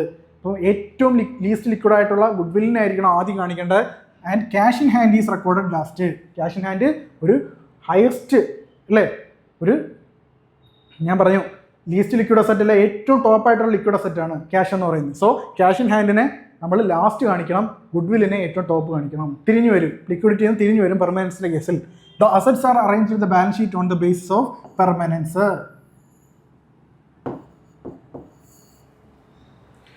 നമ്മൾ പറഞ്ഞു assets are arranged in the balance sheet on the base of permanence. ഏതിൻ്റെ കേസിലാണ്? ജോയിന്റ് സ്റ്റോക്ക് കമ്പനിയുടെ കേസിലാണ് ഞാനീ പറഞ്ഞത് അല്ലേ? ജോയിന്റ് സ്റ്റോക്ക് കമ്പനിയിൽ അങ്ങനെയല്ലേ ഞാൻ പറഞ്ഞത്? ജോയിന്റ് സ്റ്റോക്ക് കമ്പനി പ്രിപ്പയർ ചെയ്യുമ്പോൾ ഈ പ്രകാരമായിരിക്കണം. While arranging the liabilities in the balance sheet capital is recorded first. Liability സൈഡിൽ വരുന്ന സമയത്ത് ക്യാപിറ്റലിനെ നമ്മൾ ആദ്യം കാണിക്കണം. Followed by long term loans and finally current liabilities. അതിനുശേഷം ക്യാപിറ്റൽ കാണിച്ചതിന് ശേഷം ലോങ് ടേം ലയബിലിറ്റീസ് കാണിക്കണം. അതിനുശേഷമാണ് കറണ്ട് ലയബിലിറ്റീസ് കാണിക്കേണ്ടത്. നമ്മൾ നേരത്തെ പറഞ്ഞു കറണ്ട് ലയബിലിറ്റികളെ, ലിക്വിഡിറ്റി കേസിൽ കറണ്ട് ലയബിലിറ്റികളെ ആദ്യം കാണിക്കണം. Balance sheet is prepared in this way by joint stock companies. Joint stock companies പെർമനൻസിന്റെ ബേസിലാണ് എന്ത് ചെയ്യുന്നത്? അറേഞ്ച് ചെയ്യുന്നത് എന്ന് മനസ്സിലാക്കി വെക്കുക. അസറ്റുകളെയും ലയബിലിറ്റി. അടുത്തത് dash account for the following is deducted from the purchase in trading. ചോദിക്കാൻ സാധ്യതയുള്ള ചോദ്യമാണ്. Dash account of the following is deducted from purchase in trading account. Purchase അക്കൗണ്ടിനെ കുറയ്ക്കുന്ന ഐറ്റങ്ങൾ ഏതൊക്കെയാണ്? പർച്ചേസിനെ കുറയ്ക്കുന്ന, ട്രേഡിംഗ് അക്കൗണ്ടിലെ പർച്ചേസിനെ കുറവ് വരുന്ന സാഹചര്യങ്ങൾ ഏതൊക്കെയാണ് എന്നാണ് ചോദിക്കുന്നത്. അല്ലെങ്കിൽ ചോദിക്കാം പർച്ചേസിനെ ക്രെഡിറ്റ് ചെയ്യുന്ന സാധനങ്ങൾ. പർച്ചേസിന് ക്രെഡിറ്റ്, പർച്ചേസ് നമുക്കറിയാം ഡെബിറ്റ് ബാലൻസ് ആണ് പർച്ചേസ് എന്ന് പറയുന്നത്. ഈ ഡെബിറ്റ് ബാലൻസ് ആയ പർച്ചേസിനെ ക്രെഡിറ്റ് ചെയ്യുക മീൻസ് കുറയുക. പർച്ചേസിനെ ക്രെഡിറ്റ് ചെയ്യുന്ന സാഹചര്യങ്ങൾ ഏതൊക്കെയാണെന്നാണ് ചോദ്യം.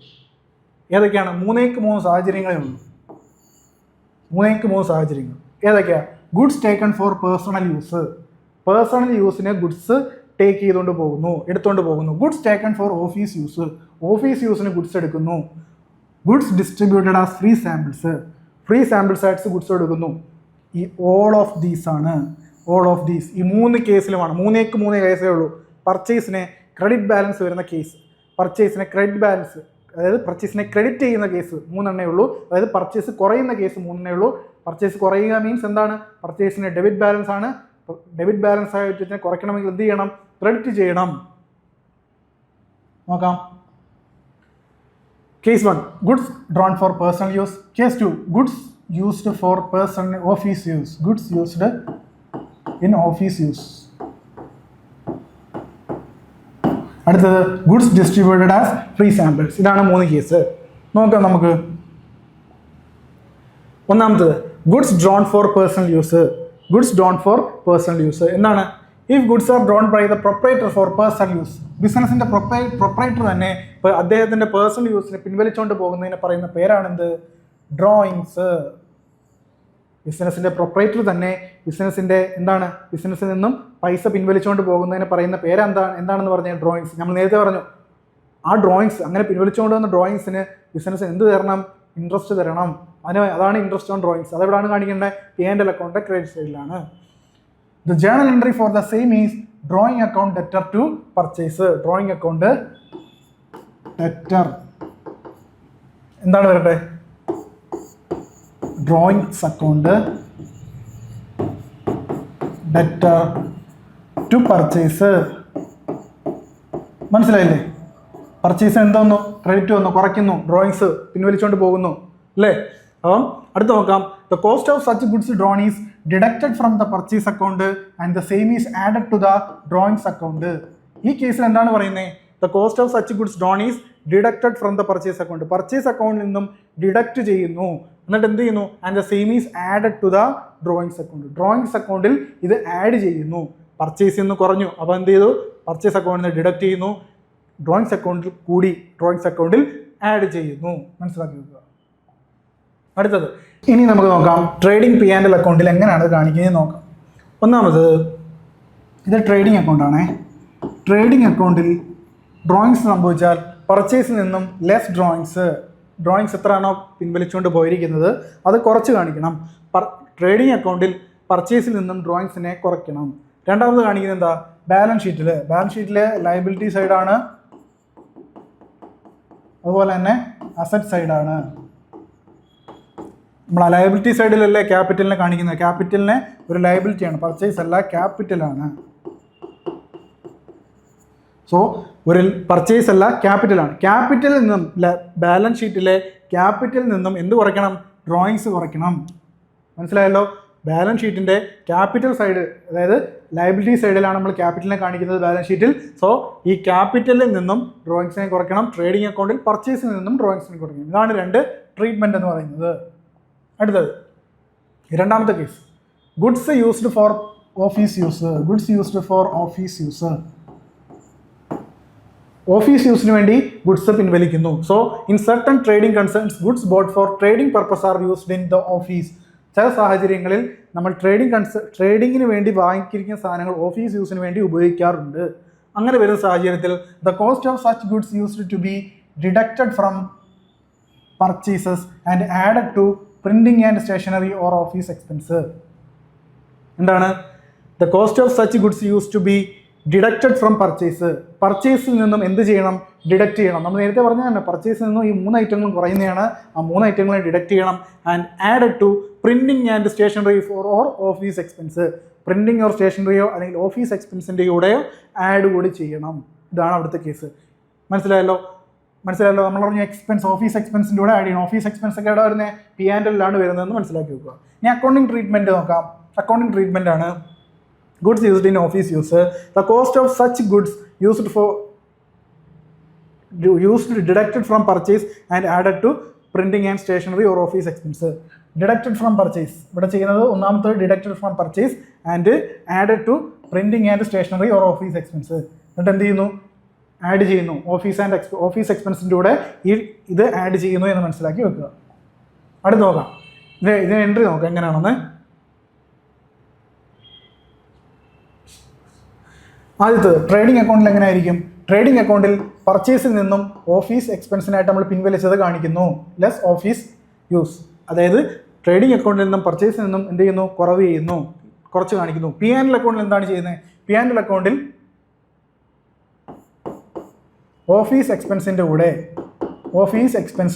അല്ലെങ്കിൽ ട്രേഡ് എക്സ്പെൻസിൻ്റെ കൂടെ, ഓഫീസ് എക്സ്പെൻസിൻ്റെ കൂടെ അല്ലെങ്കിൽ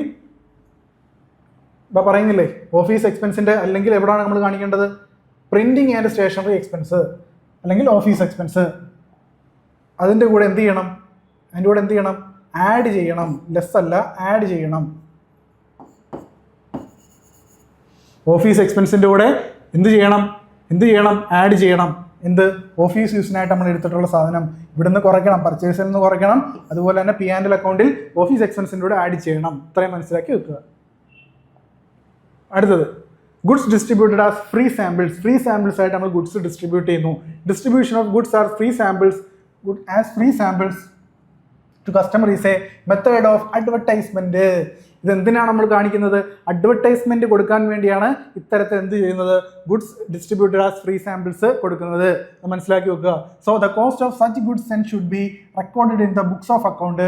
the entry is goods send as free samples of advertisement or purchase. ഇതാണ് the goods send as free samples or advertisement debtor to purchase. Debtor ആണേ, ഡെബിറ്റ് ടു പർച്ചേസ്. ഇവിടെ എങ്ങനെയാണ് വരുന്നത്? Goods send for goods used as free samples.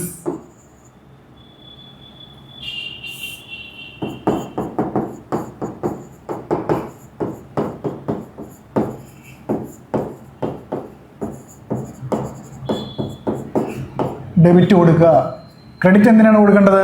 Purchase. നമ്മളെല്ലാത്തിനും പർച്ചേസിനാണ് credit കൊടുക്കുന്നത്, മനസ്സിലാക്കുക. Purchase, debtor to purchase. Goods distributed as free samples account debtor to purchase. മനസ്സിലായല്ലോ? ഇതാണ് ഇവിടുത്തെ എൻട്രി എന്ന് പറയുന്നത്. സോ അക്കൗണ്ടിങ് ട്രീറ്റ്മെന്റ് നോക്കുകയാണെങ്കിൽ goods distributed as free samples account should be deducted from purchase. എന്ത് ചെയ്യണം?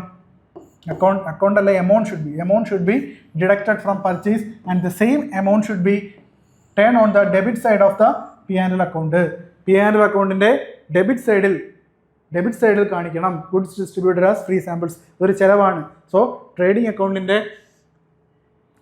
അക്കൗണ്ടിൽ നിന്നും പർച്ചേസിൽ നിന്നും കുറയ്ക്കുന്നു. അതിനുശേഷം എവിടെ കാണിക്കുന്നു? P&L അക്കൗണ്ടിന്റെ ഡെബിറ്റ് സൈഡിൽ goods distributed as free samples എന്ന് പറഞ്ഞ് ഡെബിറ്റ് സൈഡിൽ കാണിക്കുന്നു.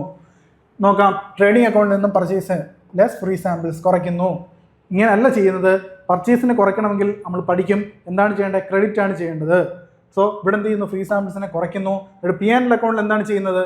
ആഡ് ചെയ്യുന്നു. അഡ്വർടൈസ്മെന്റിന്റെ കൂടെ ആഡ് ചെയ്യുന്നു ഫ്രീ സാമ്പിൾസ് ആയിട്ട്. ഇതാണ് രണ്ട് എൻട്രി അവിടെ വരുന്നത്, goods distributed as free samples. ഇത് മൂന്നും പല തവണകളിലായി ചോദിച്ചിട്ടുണ്ട്. ഇതിൽ നിന്ന് ഒരെണ്ണം പ്രതീക്ഷിക്കാം, ചിലപ്പോൾ രണ്ടും പ്രതീക്ഷിക്കാം. അതുകൊണ്ട് ഇത് കൃത്യമായിട്ട് പഠിച്ചു വെക്കുക. ഗുഡ്സ് P&L അക്കൗണ്ട്, ഇത് മൂന്ന് എന്താണ്? പർച്ചേസുമായിട്ട് റിലേറ്റ് ചെയ്യുന്ന കേസാണ്. മനസ്സിലാക്കുക. പർച്ചേസിനെ കുറയ്ക്കുന്ന 3 കേസുകളാണ് ഇത്. 3 തവണ, ഒരുപാട് തവണ ചോദിച്ചിട്ടുള്ള പ്രീവിയസ് ചോദ്യമാണ്. അപ്പം അഡ്വർടൈസ്മെന്റിൽ നിന്ന് എന്ത് കൂട്ടുന്നു? ഫ്രീ സാമ്പിൾസ് ആയിട്ട് കൊടുത്ത സാധനം കൂട്ടുന്നു അഡ്വർടൈസ്മെന്റിന്റെ കൂടെ.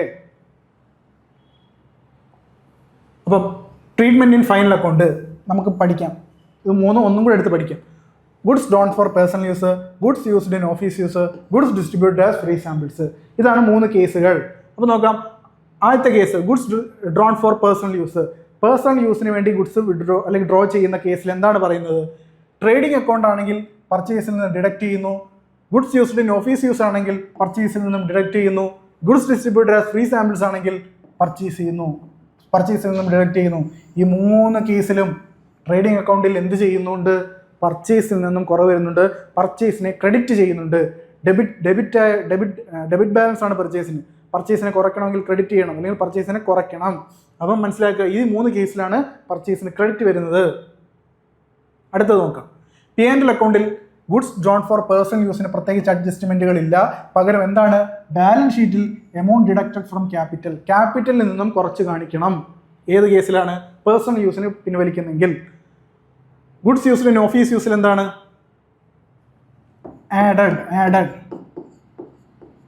Added to printing and stationery or office expense. Trading അക്കൗണ്ടിൽ എന്തായാലും കുറയണോ? അതിനുശേഷം എന്ത് ചെയ്യണം? പ്രിന്റിംഗ് ആൻഡ് സ്റ്റേഷനറി എക്സ്പെൻസിൻ്റെ കൂടെ ആഡ് ചെയ്യണം. എന്തിനെ? Goods used in office യൂസിനെ.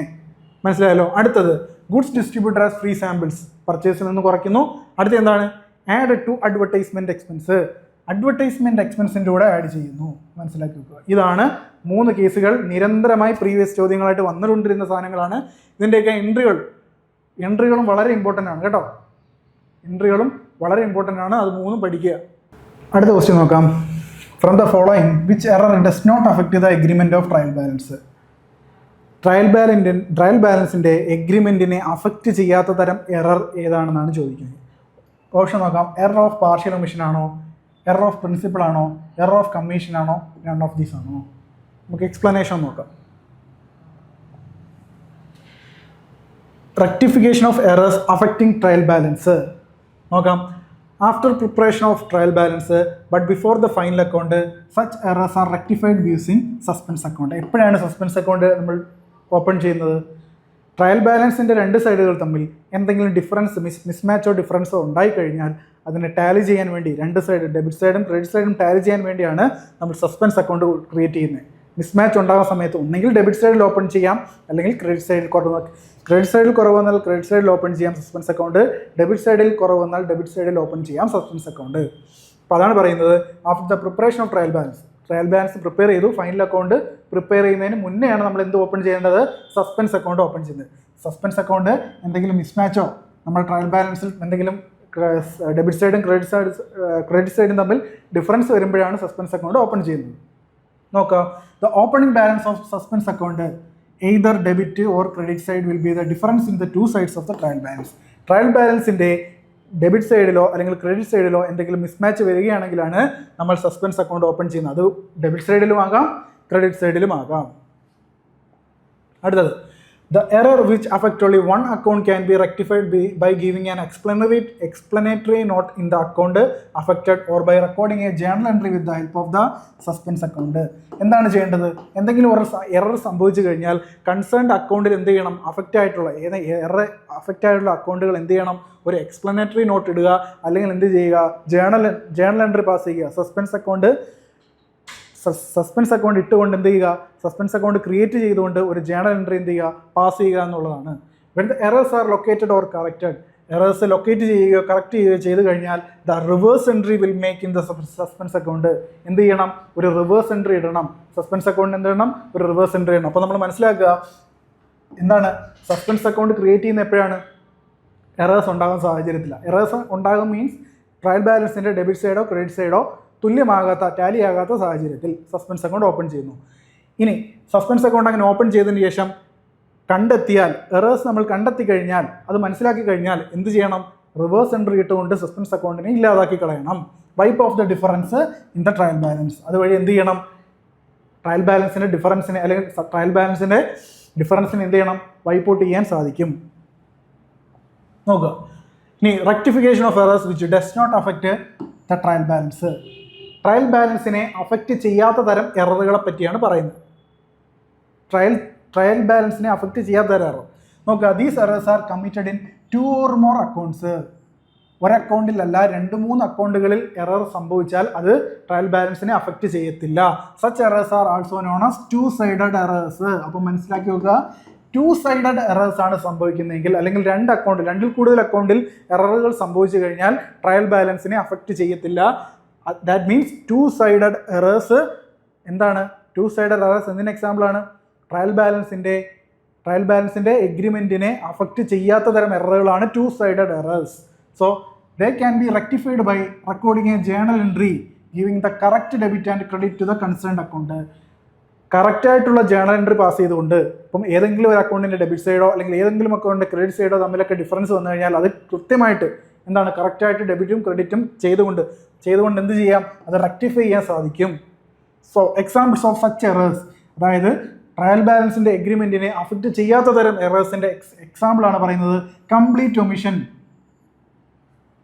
Errors are complete omission to record and entry in the books of original entry. Books of original എൻട്രിയിൽ complete ആയിട്ട് ഒരു സാധനത്തെ നമ്മൾ ഒമിറ്റ് ചെയ്ത് കളയുന്നു. അത് അഫക്റ്റ് ചെയ്യില്ല. അഫക്റ്റ് ചെയ്യുമോ?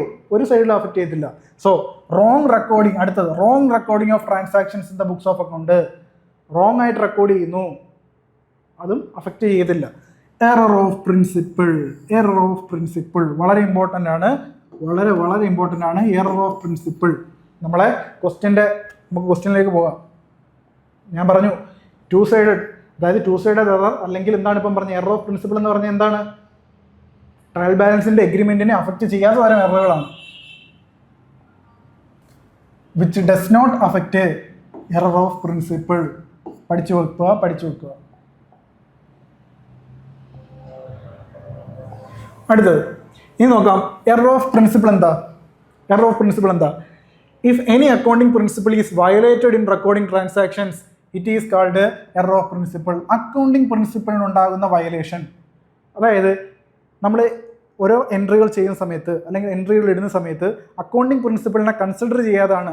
അക്കൗണ്ടിങ് പ്രിൻസിപ്പിളാണ് ഏതൊരു എൻട്രി അല്ലെങ്കിൽ ഏതൊരു ട്രാൻസാക്ഷൻ നടക്കുമ്പോഴും അത് കൃത്യമായി അക്കൗണ്ടിങ് പ്രിൻസിപ്പിൾസ് പാലിക്കണം. അത്തരത്തിൽ അക്കൗണ്ടിങ് പ്രിൻസിപ്പിൾ പാലിക്കാത്ത രീതിയിലാണ് നമ്മൾ എൻട്രികളോ ട്രാൻസാക്ഷൻസോ നടത്തുന്നതെങ്കിൽ അത്തരത്തിൽ ഉണ്ടാകുന്ന പിഴവുകളെയാണ് അത്തരത്തിലുണ്ടാകുന്ന എററുകളാണ് അക്കൗണ്ടിങ് പ്രിൻസിപ്പിൾ എറർ എന്ന് പറയുന്നത്, അല്ലെങ്കിൽ error of principle. Error of principle does not affect the agreement of trial balance. പഠിച്ചു നോക്കുക, ഒരിക്കലും എറർ ഓഫ് പ്രിൻസിപ്പിൾ ട്രയൽ ബാലൻസിന്റെ എഗ്രിമെന്റിനെ അഫക്റ്റ് ചെയ്യില്ല. അപ്പം എറർ ഓഫ് പ്രിൻസിപ്പിൾ ഉണ്ടായിക്കഴിഞ്ഞാൽ ട്രയൽ ബാലൻസ് നോക്കിക്കൊണ്ട് നമുക്ക് മനസ്സിലാക്കാൻ സാധിക്കില്ല എന്ന് മനസ്സിലാക്കുക. അതായത് ട്രയൽ ബാലൻസ് ടാലി ആവും, പക്ഷേ അവിടെ എറർ ഓഫ് പ്രിൻസിപ്പിൾ സംഭവിച്ചിട്ടുണ്ട്. Example, treating of capital expenditure as revenue expenditure. Treating capital expenditure as revenue expenditure. Capital എക്സ്പെൻഡിച്ചറിനെ ഒരു റവന്യൂ എക്സ്പെൻഡിച്ചറായിട്ട് ട്രീറ്റ് ചെയ്യുന്നു. അത് എന്ത് തരം എററാണ്? മറന്നു പോരുത്, പരീക്ഷയ്ക്ക് ചോദിക്കാൻ സാധ്യതയുള്ളതാണ്, പ്രീവിയസ് ചോദ്യമാണ്. ക്യാപിറ്റൽ എക്സ്പെൻഡിച്ചറിനെ റവന്യൂ എക്സ്പെൻഡിച്ചറായിട്ട് ട്രീറ്റ് ചെയ്യുന്നത് എന്ത് തരം എററാണ്? പ്രിൻസിപ്പിൾ എററാണ്, എറർ ഓഫ് പ്രിൻസിപ്പിൾ ആണ്. So treating revenue expenditure as capital expenditure, ഇതും എന്താണ്? പ്രിൻസിപ്പിൾ എററാണ്. തിരിച്ചു വന്നേ ഉള്ളൂ.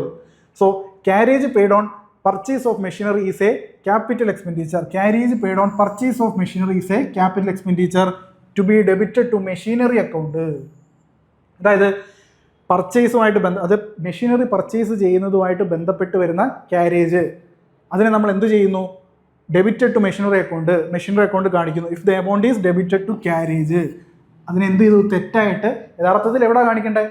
ഏതൊരു പ്രാരംഭ ചെലവ് പ്രിലിമിനറി എക്സ്പെൻസ് മെഷീനുമായിട്ട് ബന്ധപ്പെട്ടുണ്ടായാലും അത് എവിടെയാണ്? മെഷീൻ്റെ കൂടെ ആഡ് ചെയ്താണ്. ഇപ്പോൾ മെഷീൻ നമ്മൾ 1 ലക്ഷം രൂപയ്ക്ക് വാങ്ങി, അത് നമുക്ക് കൊണ്ടുവരാൻ വേണ്ടി ട്രാൻസ്പോർട്ടേഷൻ ഒരു 10,000 രൂപ ചിലവ് വന്നെന്ന് വെച്ചോ. അപ്പം 1 ലക്ഷത്തിൻ്റെ കൂടെ ഈ 10,000 കൂടെ കാണിച്ച് അത് അസറ്റിൻ്റെ കൂടെയാണ് ആഡ് ചെയ്യേണ്ടത്. അതാണ് പറഞ്ഞത്, മെഷീനറിയെ ഡെബിറ്റ് ചെയ്യേണ്ടത് മെഷീനറി അക്കൗണ്ടിലാണ് ആ ഒരു 10,000 രൂപ. അപ്പോൾ 1/10 ആവും മെഷീനറിയുടെ ടോട്ടൽ വാല്യൂ. പക്ഷേ ഇവിടെ എന്താണ് തെറ്റിച്ചത്? അക്കൗണ്ടിങ് പ്രിൻസിപ്പിളാണ് തെറ്റിച്ചിരിക്കുന്നത്. എന്താണ്? The amount is debited to ക്യാരേജിലേക്ക് ഡെബിറ്റ് ചെയ്തു മെഷീനറി ചെയ്യാനുള്ളതിന്. അതൊരു അക്കൗണ്ടിങ് പ്രിൻസിപ്പിളിന് ഉണ്ടാകുന്ന വയലേഷനാണ്. സോ അതൊരു എററാണ്, എറർ ഓഫ് പ്രിൻസിപ്പിൾ. അടുത്തത് ക്ലാസിഫിക്കേഷൻ ഓഫ് എറേഴ്സ്. എറേഴ്സിനെ ഏത് തരത്തിൽ ക്ലാസിഫൈ ചെയ്യാം? 2 തരത്തിലാണ് ക്ലാസിഫൈ ചെയ്യുന്നത്. ഒന്ന് ക്ലറിക്കൽ എററും, രണ്ടാമത്തത് എറർ ഓഫ് പ്രിൻസിപ്പിളും. 2 തരത്തിലുള്ള എററുകളാണുള്ളത്. ഒന്ന് ക്ലറിക്കൽ എററും, രണ്ടാമത്തത് എറർ ഓഫ് പ്രിൻസിപ്പിളും. എറർ ഓഫ് പ്രിൻസിപ്പിൾ നമ്മളിപ്പോൾ ഡിസ്കസ് ചെയ്തു. ഇനി അടുത്തത് ക്ലറിക്കൽ എറർ എന്താണെന്ന് നോക്കാം. Clerical error or technical error, important ആയിട്ട് പഠിക്കണം. ഇങ്ങനത്തെ പേരുകൾ ഈ പേരായിരിക്കും ചോദിക്കുന്നത്, അപ്പോൾ നമുക്ക് കൺഫ്യൂഷൻ ആവും. പഠിച്ചാലും നമുക്ക് ആ പേര് കിട്ടിയില്ലെങ്കിൽ ഓർമ്മ വരത്തില്ല. സോ പഠിച്ചു നോക്കുക. ക്ലറിക്കൽ എററിൻ്റെ മറ്റൊരു പേര് ടെക്നിക്കൽ എറർ. നമ്മൾ നേരത്തെ അക്രൂവൽ ബേസിൻ്റെ മറ്റൊരു പേര് പറഞ്ഞു, മെർക്കൻഡൈൽ ബേസിസ്. അതുപോലെ ഇത് ഓർത്ത് നോക്കുക, ക്ലറിക്കൽ എററിൻ്റെ മറ്റൊരു പേരാണ് ടെക്നിക്കൽ എറർ. ഇവിടെ എന്താണ് സംഭവിക്കുന്നത്? ആദ്യത്തെ എററാണ് എറർ ഓഫ് കമ്മീഷൻ. ടെക്നിക്കൽ എററിൽ വരുന്ന ആദ്യത്തെ എററാണ് എറർ ഓഫ് കമ്മീഷൻ. എന്താണ്? Errors committed or made in the process of posting, recording, totalling, balancing ആർക്കാണ് error of commission. Error commit ചെയ്യുന്നു, കമ്മീഷൻ്റെ കമ്മിറ്റ് ചെയ്തു, നമ്മളാൽ കമ്മിറ്റ് ചെയ്തു. എങ്ങനെയൊക്കെയാണ് വരുന്നത്? നമ്മളാൽ കമ്മിറ്റ് ചെയ്യുന്നത് വന്ന് പോസ്റ്റ് ചെയ്യുന്ന സമയത്ത്, നമ്മൾ പോസ്റ്റ് ചെയ്യുന്ന സമയത്ത് തെറ്റായിട്ട് പോസ്റ്റ് ചെയ്യുന്നു, റെക്കോർഡ് ചെയ്യുന്ന സമയത്ത് ട്രാൻസാക്ഷൻസ് ആദ്യമായിട്ട് ചാനൽ റെക്കോർഡ് ചെയ്യുമ്പോൾ തെറ്റിക്കാം, ടോട്ടൽ ചെയ്യുന്ന സമയത്ത് തെറ്റിക്കാം, ബാലൻസ് ചെയ്യുന്ന സമയത്ത് തെറ്റിക്കാം. അത്തരത്തിലുള്ള എററുകളെ പറയുന്ന പേരാണ് എന്ത്? Error of commission. അടുത്തത് errors committed when transactions are incorrectly recorded. ഇൻകറക്റ്റായിട്ട് റെക്കോർഡ് ചെയ്യുന്ന സാഹചര്യത്തിൽ എറർ കമ്മിറ്റ് ചെയ്യുന്നു. അത്തരത്തിലുള്ള ഇൻകറക്റ്റായിട്ട് റെക്കോർഡ് ചെയ്യുന്ന എററിനെ പറയുന്ന പേരാണ് എന്ത്? Error of commission. മനസ്സിലാക്കി വെക്കുക. അടുത്തത് it affect the agreement of the trial balance. Error of commission എഗ്രിമെന്റിന്റെ ട്രയൽ ബാലൻസിന്റെ എഗ്രിമെന്റിനെ അഫക്ട് ചെയ്യും. എറർ ഓഫ് പ്രിൻസിപ്പിൾ അഫക്ട് ചെയ്യോ? ഇല്ല. എറർ ഓഫ് കമ്മീഷൻ എന്ത് ചെയ്യും? അഫക്ട് ചെയ്യും. Wrong totalling of account, wrong balancing of account, wrong carry forward, wrong amount recorded in the books of original entry, ഇതെല്ലാം എന്ത് ടൈപ്പ് ഓഫ് എററാണ്? Error of കമ്മീഷനാണ്. ഇത് ട്രയൽ ബാലൻസ്. ഇപ്പം ട്രയൽ ബാലൻസ് ടാലി ആകാത്ത സാഹചര്യമാണ് error of commission. Error of principle ആണെങ്കിൽ നമുക്ക് അറിയാൻ സാധിക്കത്തില്ല, ട്രയൽ ബാലൻസ് ടാലി ആകും. മനസ്സിലായല്ലോ? അടുത്ത് നോക്കാം. Errors in posting amount 15 posted to 50. ഇതിന് എറർ ഓഫ് കമ്മീഷൻ്റെ എക്സാമ്പിൾസ് ആണ് ഈ പറയുന്നത്. 15 രൂപയായിരുന്നു നമുക്ക് റെക്കോർഡ് ചെയ്യേണ്ടത്, നമ്മൾ തെറ്റി എന്ത് ചെയ്തു? 50 രൂപയൊക്കെ എഴുതി വെച്ചു. അടുത്തത് error of principle does not affect the agreement of trial balance. Error of principle എന്ത് ചെയ്യത്തില്ല? ട്രയൽ ബാലൻസിന്റെ എഗ്രിമെന്റിനെ അഫക്ട് ചെയ്യത്തില്ല. ട്രീറ്റിംഗ് ക്യാപിറ്റൽ എക്സാമ്പിളാണ്. Treating capital expenditure as revenue expenditure എന്തിന് എക്സാമ്പിളാണ്? Error of principle. Wrong totalling, wrong posting ഒക്കെ എന്തിന് എക്സാമ്പിളാണ്? Error of commission. Error of commission എന്തിൻ്റെ അണ്ടറിലാണ് വരുന്നത്? Clerical error or technical error. എറേഴ്സിനെ 2 ആയിട്ടാണ് തിരിക്കുന്നത്. ഏതൊക്കെയാണ്? എറർ ഓഫ് പ്രിൻസിപ്പിളും technical എറേഴ്സും. So treating revenue expenditure as capital expenditure, ഇതും വരാം. Carriage paid on purchase of machinery is a capital expenditure to be debited to machinery account. The account is debited to carriage. Debited to carriage account, it is error of principle. നമ്മൾ നേരത്തെ പറഞ്ഞതാണ് ഈ കാര്യം, നമ്മൾ നേരത്തെ പറഞ്ഞതാണ്. അടുത്ത purchase of furniture debited to purchase account. Purchase of furniture, furniture purchase ചെയ്യുന്നു, എന്നിട്ട് എന്ത് ചെയ്യുന്നു? Debited to purchase account. Purchase അക്കൗണ്ടിലാണോ debit ചെയ്യേണ്ടത്? അല്ല. ഫർണിച്ചർ ഒരു അസറ്റ് ആണ്. അസറ്റ് പർച്ചേസ് ചെയ്യുമ്പോൾ അസറ്റ് നമ്മൾക്ക് നമ്മുടെ ഫേമിലേക്ക് വന്നു, അല്ലെങ്കിൽ ഇൻസ്റ്റേഷൻ വന്നു, അസറ്റ് കൂടി. അപ്പോൾ അസറ്റ് കൂടുമ്പോൾ അസറ്റിന് ഡെബിറ്റ് ബാലൻസ് ആണ്. കൂടുമ്പോൾ എന്ത് ചെയ്യണം? എൻട്രി എങ്ങനെ എഴുതണ്ടേ? അസറ്റ് അക്കൗണ്ട് ഡെബിറ്റ്, അസറ്റിലേ കൂടിയിരിക്കുന്നത്. അസറ്റ് അക്കൗണ്ട് ഡെറ്റർ, നമ്മൾ എങ്ങനെയാണോ വാങ്ങിയത് അങ്ങനെ ക്യാഷ് ആണ് കൊടുത്താൽ വാങ്ങിയത്. So asset account debtor to cash, ഇതാണ് എൻട്രി വരേണ്ടത് ഒരു അസറ്റ് വാങ്ങുന്ന സമയത്ത്. പക്ഷേ ഇവിടെ എന്താ സംഭവിച്ചിരിക്കുന്നത്? Purchase of furniture debited to purchase account. Purchase അക്കൗണ്ടിൽ കൊണ്ട് ഡെബിറ്റ് ചെയ്തു. പർച്ചേസ് ആണോ ചെയ്യേണ്ടത്? അല്ല. എന്താണ് ചെയ്യേണ്ടത്? അസറ്റ് അക്കൗണ്ടിനെയാണ് ഡെബിറ്റ് ചെയ്യേണ്ടത്. അപ്പോൾ അവിടെ സംഭവിച്ചത് എന്താ? ഒരു പ്രിൻസിപ്പിളിനെ വയലേറ്റ് ചെയ്തു, അക്കൗണ്ടിങ് പ്രിൻസിപ്പിളിനെ വയലേറ്റ് ചെയ്തു. അപ്പോൾ എന്താണ് ഇതൊരു എന്തിൻ്റെ എക്സാമ്പിൾ ആയത്? Error of principle. അടുത്തത് എറർ ഓഫ് ഒമിഷൻ. ആ പേരിൽ തന്നെ ഉണ്ട്. എന്താണ്? ഒമിറ്റ് ചെയ്യുന്നു. എന്താണ് ഒമിറ്റ് ചെയ്യുന്നത്? എന്താണ് ഒമിറ്റ് ചെയ്യുന്നത്? When a transaction is not entered or omitted in the books of original entry or not posted from the books of original entry to be ledger, such errors are called error of omission. നമ്മൾ error of കമ്മീഷൻ്റെ കേസിൽ പറഞ്ഞു. എന്താണ് error of കമ്മീഷനിൽ? നമ്മൾ commit ചെയ്യുന്ന error നമ്മൾ എഴുതി തെറ്റിക്കുകയാണ് ചെയ്യുന്നത്. പക്ഷേ ഇവിടെ എന്താണ്? വിട്ടുപോകുന്നു. നമ്മൾ ടോട്ടലി അത് എഴുതുന്നില്ല. പാർഷ്യലി ആയിട്ട് എഴുതാം, ഫുള്ളി ആയിട്ടും ചെയ്യാം. ഇവിടെ പറയുന്നു omitted in the books of, not entered, എഴുതുന്നേ ഇല്ല. അപ്പോൾ അതെന്താണ്? അതൊരു എറർ ഓഫ് ഒമിഷൻ ആണ് എന്ന് മനസ്സിലാക്കുക. The omission may be complete or partial. ഞാനിപ്പം പറഞ്ഞ കാര്യമാണ്. ഒന്നുകിൽ പൂർണ്ണമായിട്ട് ഒഴിവാക്കാം, കംപ്ലീറ്റ് ആയിട്ട് എഴുതാതിരിക്കാം, അല്ലെങ്കിൽ പാർഷ്യലായിട്ട് ഒഴിവാക്കാം. നമുക്ക് നോക്കാം, രണ്ട് കേസും കൂടെ നോക്കാം. In certain cases items are fully omitted to record in the journal and posted in the journal, it is called complete or fully omission. പൂർണ്ണമായിട്ടും എഴുതാതിരിക്കുന്നതിന് പറയുന്ന പേരാണ് കംപ്ലീറ്റ് ഒമിഷൻ അല്ലെങ്കിൽ ഫുള്ളി ഒമിഷൻ എന്ന് പറയുന്നത്. These errors may not affect the agreement of trial balance.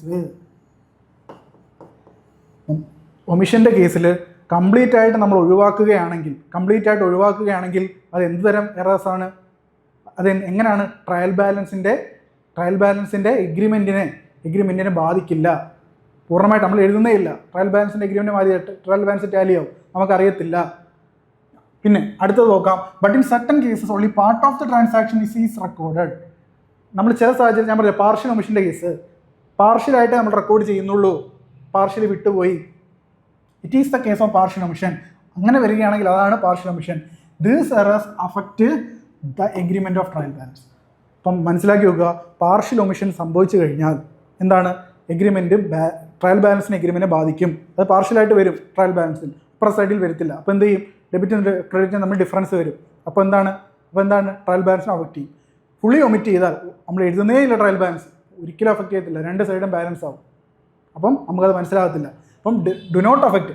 Complete omission ആണെങ്കിൽ does not affect trial balance, partial omission ആണെങ്കിൽ affect ചെയ്യും എന്ന് മനസ്സിലാക്കി വെക്കുക. If a transaction is record in the books of original entry but posted to one account only, it is called partial omission. അതായത് if a transaction record in the book of original entry നമ്മൾ record ചെയ്തു, but posted to one account, ഒരു അക്കൗണ്ടിലേക്ക് മാത്രമേ അത് entry പോയിട്ടുള്ളൂ, മറ്റേ concern ഒന്നുകിൽ ഡെബിറ്റിലേക്ക് പോയി പക്ഷേ ക്രെഡിറ്റിലേക്ക് പോയിട്ടില്ല. അങ്ങനെ സംഭവിച്ചാൽ ഏതെങ്കിലും ഒരു അക്കൗണ്ടിലേക്ക് മാത്രം പോയി മറ്റേ അക്കൗണ്ടിലേക്ക് പോയില്ല എങ്കിൽ അതെന്താണ്? ഒരു പാർഷ്യൽ ഒമിഷനാണ് എന്ന് മനസ്സിലാക്കി വെക്കുക. മനസ്സിലായല്ലോ? അടുത്ത് നോക്കാം, എറേഴ്സ് ഓഫ് ഡ്യൂപ്ലിക്കേഷൻ. ഇനി നമ്മളെ അതിനകത്ത് പറഞ്ഞ കുറച്ച് എറേഴ്സ് ആണ് പറയുന്നത്. എറർ ഓഫ് ഡ്യൂപ്ലിക്കേഷൻ എന്താണ്? എറർ ഓഫ് ഡ്യൂപ്ലിക്കേഷൻ ഒക്കേസ് എന്താ? Same transactions is recorded twice. ഒരേ രീതിയിലുള്ള ഒരേ ട്രാൻസാക്ഷൻസ് രണ്ടായിട്ട് എഴുതു, ഡ്യൂപ്ലിക്കേറ്റ് സംഭവിച്ചു. ആ പേരിൽ തന്നെ ഉണ്ട്. എന്താണ് duplication? In the books of original entry and hence also posted twice in the ledger. Books of original entry ജേണലിൻ്റെ മറ്റൊരു പേരാണ് ബുക്ക് ഓഫ് ഒറിജിനൽ എൻട്രി. പഠിച്ചു വെച്ചിരിക്കണേ. ബുക്സ് ഓഫ് ഒറിജിനൽ എൻട്രി എന്ന് പറഞ്ഞത് നേരത്തെ ചോദിച്ചിട്ടുണ്ട്, അതുകൊണ്ടാണ് പറഞ്ഞത് ബുക്ക് ഓഫ് ഒറിജിനൽ എൻട്രി. ജേണലിൽ നമ്മൾ എന്ത് ചെയ്യുന്നു? എൻട്രി ചെയ്യുന്നു. And hence posted twice in the ledger. അത് ലെഡ്ജർ അക്കൗണ്ടിലും ടോയ്സ് ആയിട്ട് നമ്മൾ റെക്കോർഡ് ചെയ്യുന്നു. അപ്പോൾ അതെന്താണ്? ഒരു ഡ്യൂപ്ലിക്കേഷൻ ആണ് സംഭവിച്ചിരിക്കുന്നത്. Such errors do not affect the agreement of trial balance. മനസ്സിലാക്കി വെക്കുക, ഇതും ട്രയൽ ബാലൻസിനെ അഫക്റ്റ് ചെയ്യില്ല. എറർ ഓഫ് ഡ്യൂപ്ലിക്കേഷനും ട്രയൽ ബാലൻസിനെ അഫക്റ്റ് ചെയ്തില്ല. അപ്പോൾ നമ്മൾ 2-3 കേസ് പറഞ്ഞു. ഇന്ന് പ്രിൻസിപ്പൾ പറഞ്ഞു, എറർ ഓഫ് പ്രിൻസിപ്പൾ പറഞ്ഞു, കംപ്ലീറ്റ് ഒമിഷൻ പറഞ്ഞു, അല്ലേ? കംപ്ലീറ്റ് ഒമിഷൻ പറഞ്ഞു. അങ്ങനെ ഒരുപാട് കേസുണ്ട്. അതിൽ എറർ ഓഫ് ഡ്യൂപ്ലിക്കേഷൻ്റെ കേസിലും ഡസ് നോട്ട് അഫക്റ്റ് ആണ് ട്രയൽ ബാലൻസിനെ. For reducing this kind of errors is possible only by careful vouching. കെയർഫുള്ളായിട്ട് വൗച്ചിങ് കെയർഫുൾ ആക്കിയാൽ മാത്രമേ ഇത്തരത്തിലുള്ള എറേഴ്സ് പൂർണ്ണം നമുക്ക് ഒഴിവാക്കാൻ പറ്റൂ. അല്ലാതെ ട്രയൽ ബാലൻസ് ടാലി ആയി കഴിഞ്ഞാൽ എറർ ഓഫ് ഡ്യൂപ്ലിക്കേഷൻ സംഭവിച്ച് കാണാം, നമുക്കറിയത്തില്ല. മനസ്സിലായില്ലേ? അടുത്തത് അപ്പോൾ ഇത്രയേ ഉള്ളൂ എറേഴ്സിൻ്റെ കേസ്. അപ്പം എറേഴ്സ് എന്ത്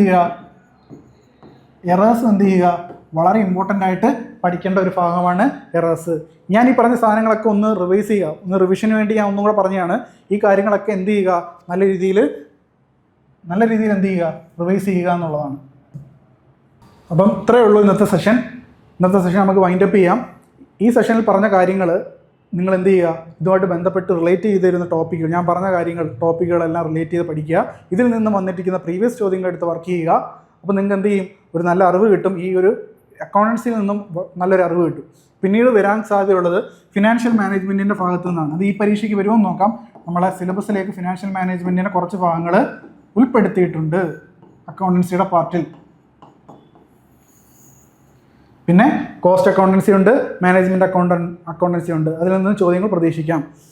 അപ്പം സിലബസ് ഏകദേശം സെയിം ആണെങ്കിലും പരീക്ഷയുടെ ടഫ്നെസ് സൂപ്പർ ഗ്രേഡിൻ്റെയും സ്പെഷ്യൽ ഗ്രേഡിൻ്റെയും ക്ലാസ് 2 മുതലുള്ള ബാങ്കുകളുടെയും ഡിഫറൻസ് ആകാനുള്ള സാധ്യതയാണ്, നമുക്ക് ഉറപ്പിച്ച് പറയാൻ സാധിക്കില്ല എന്തായാലും. പക്ഷേ അപ്പോൾ ഒരു കാര്യം മനസ്സിലാക്കേണ്ടത്, ടഫ്നെസ് കുറയുന്നതനുസരിച്ച് കട്ട് ഓഫ് ഉയരും.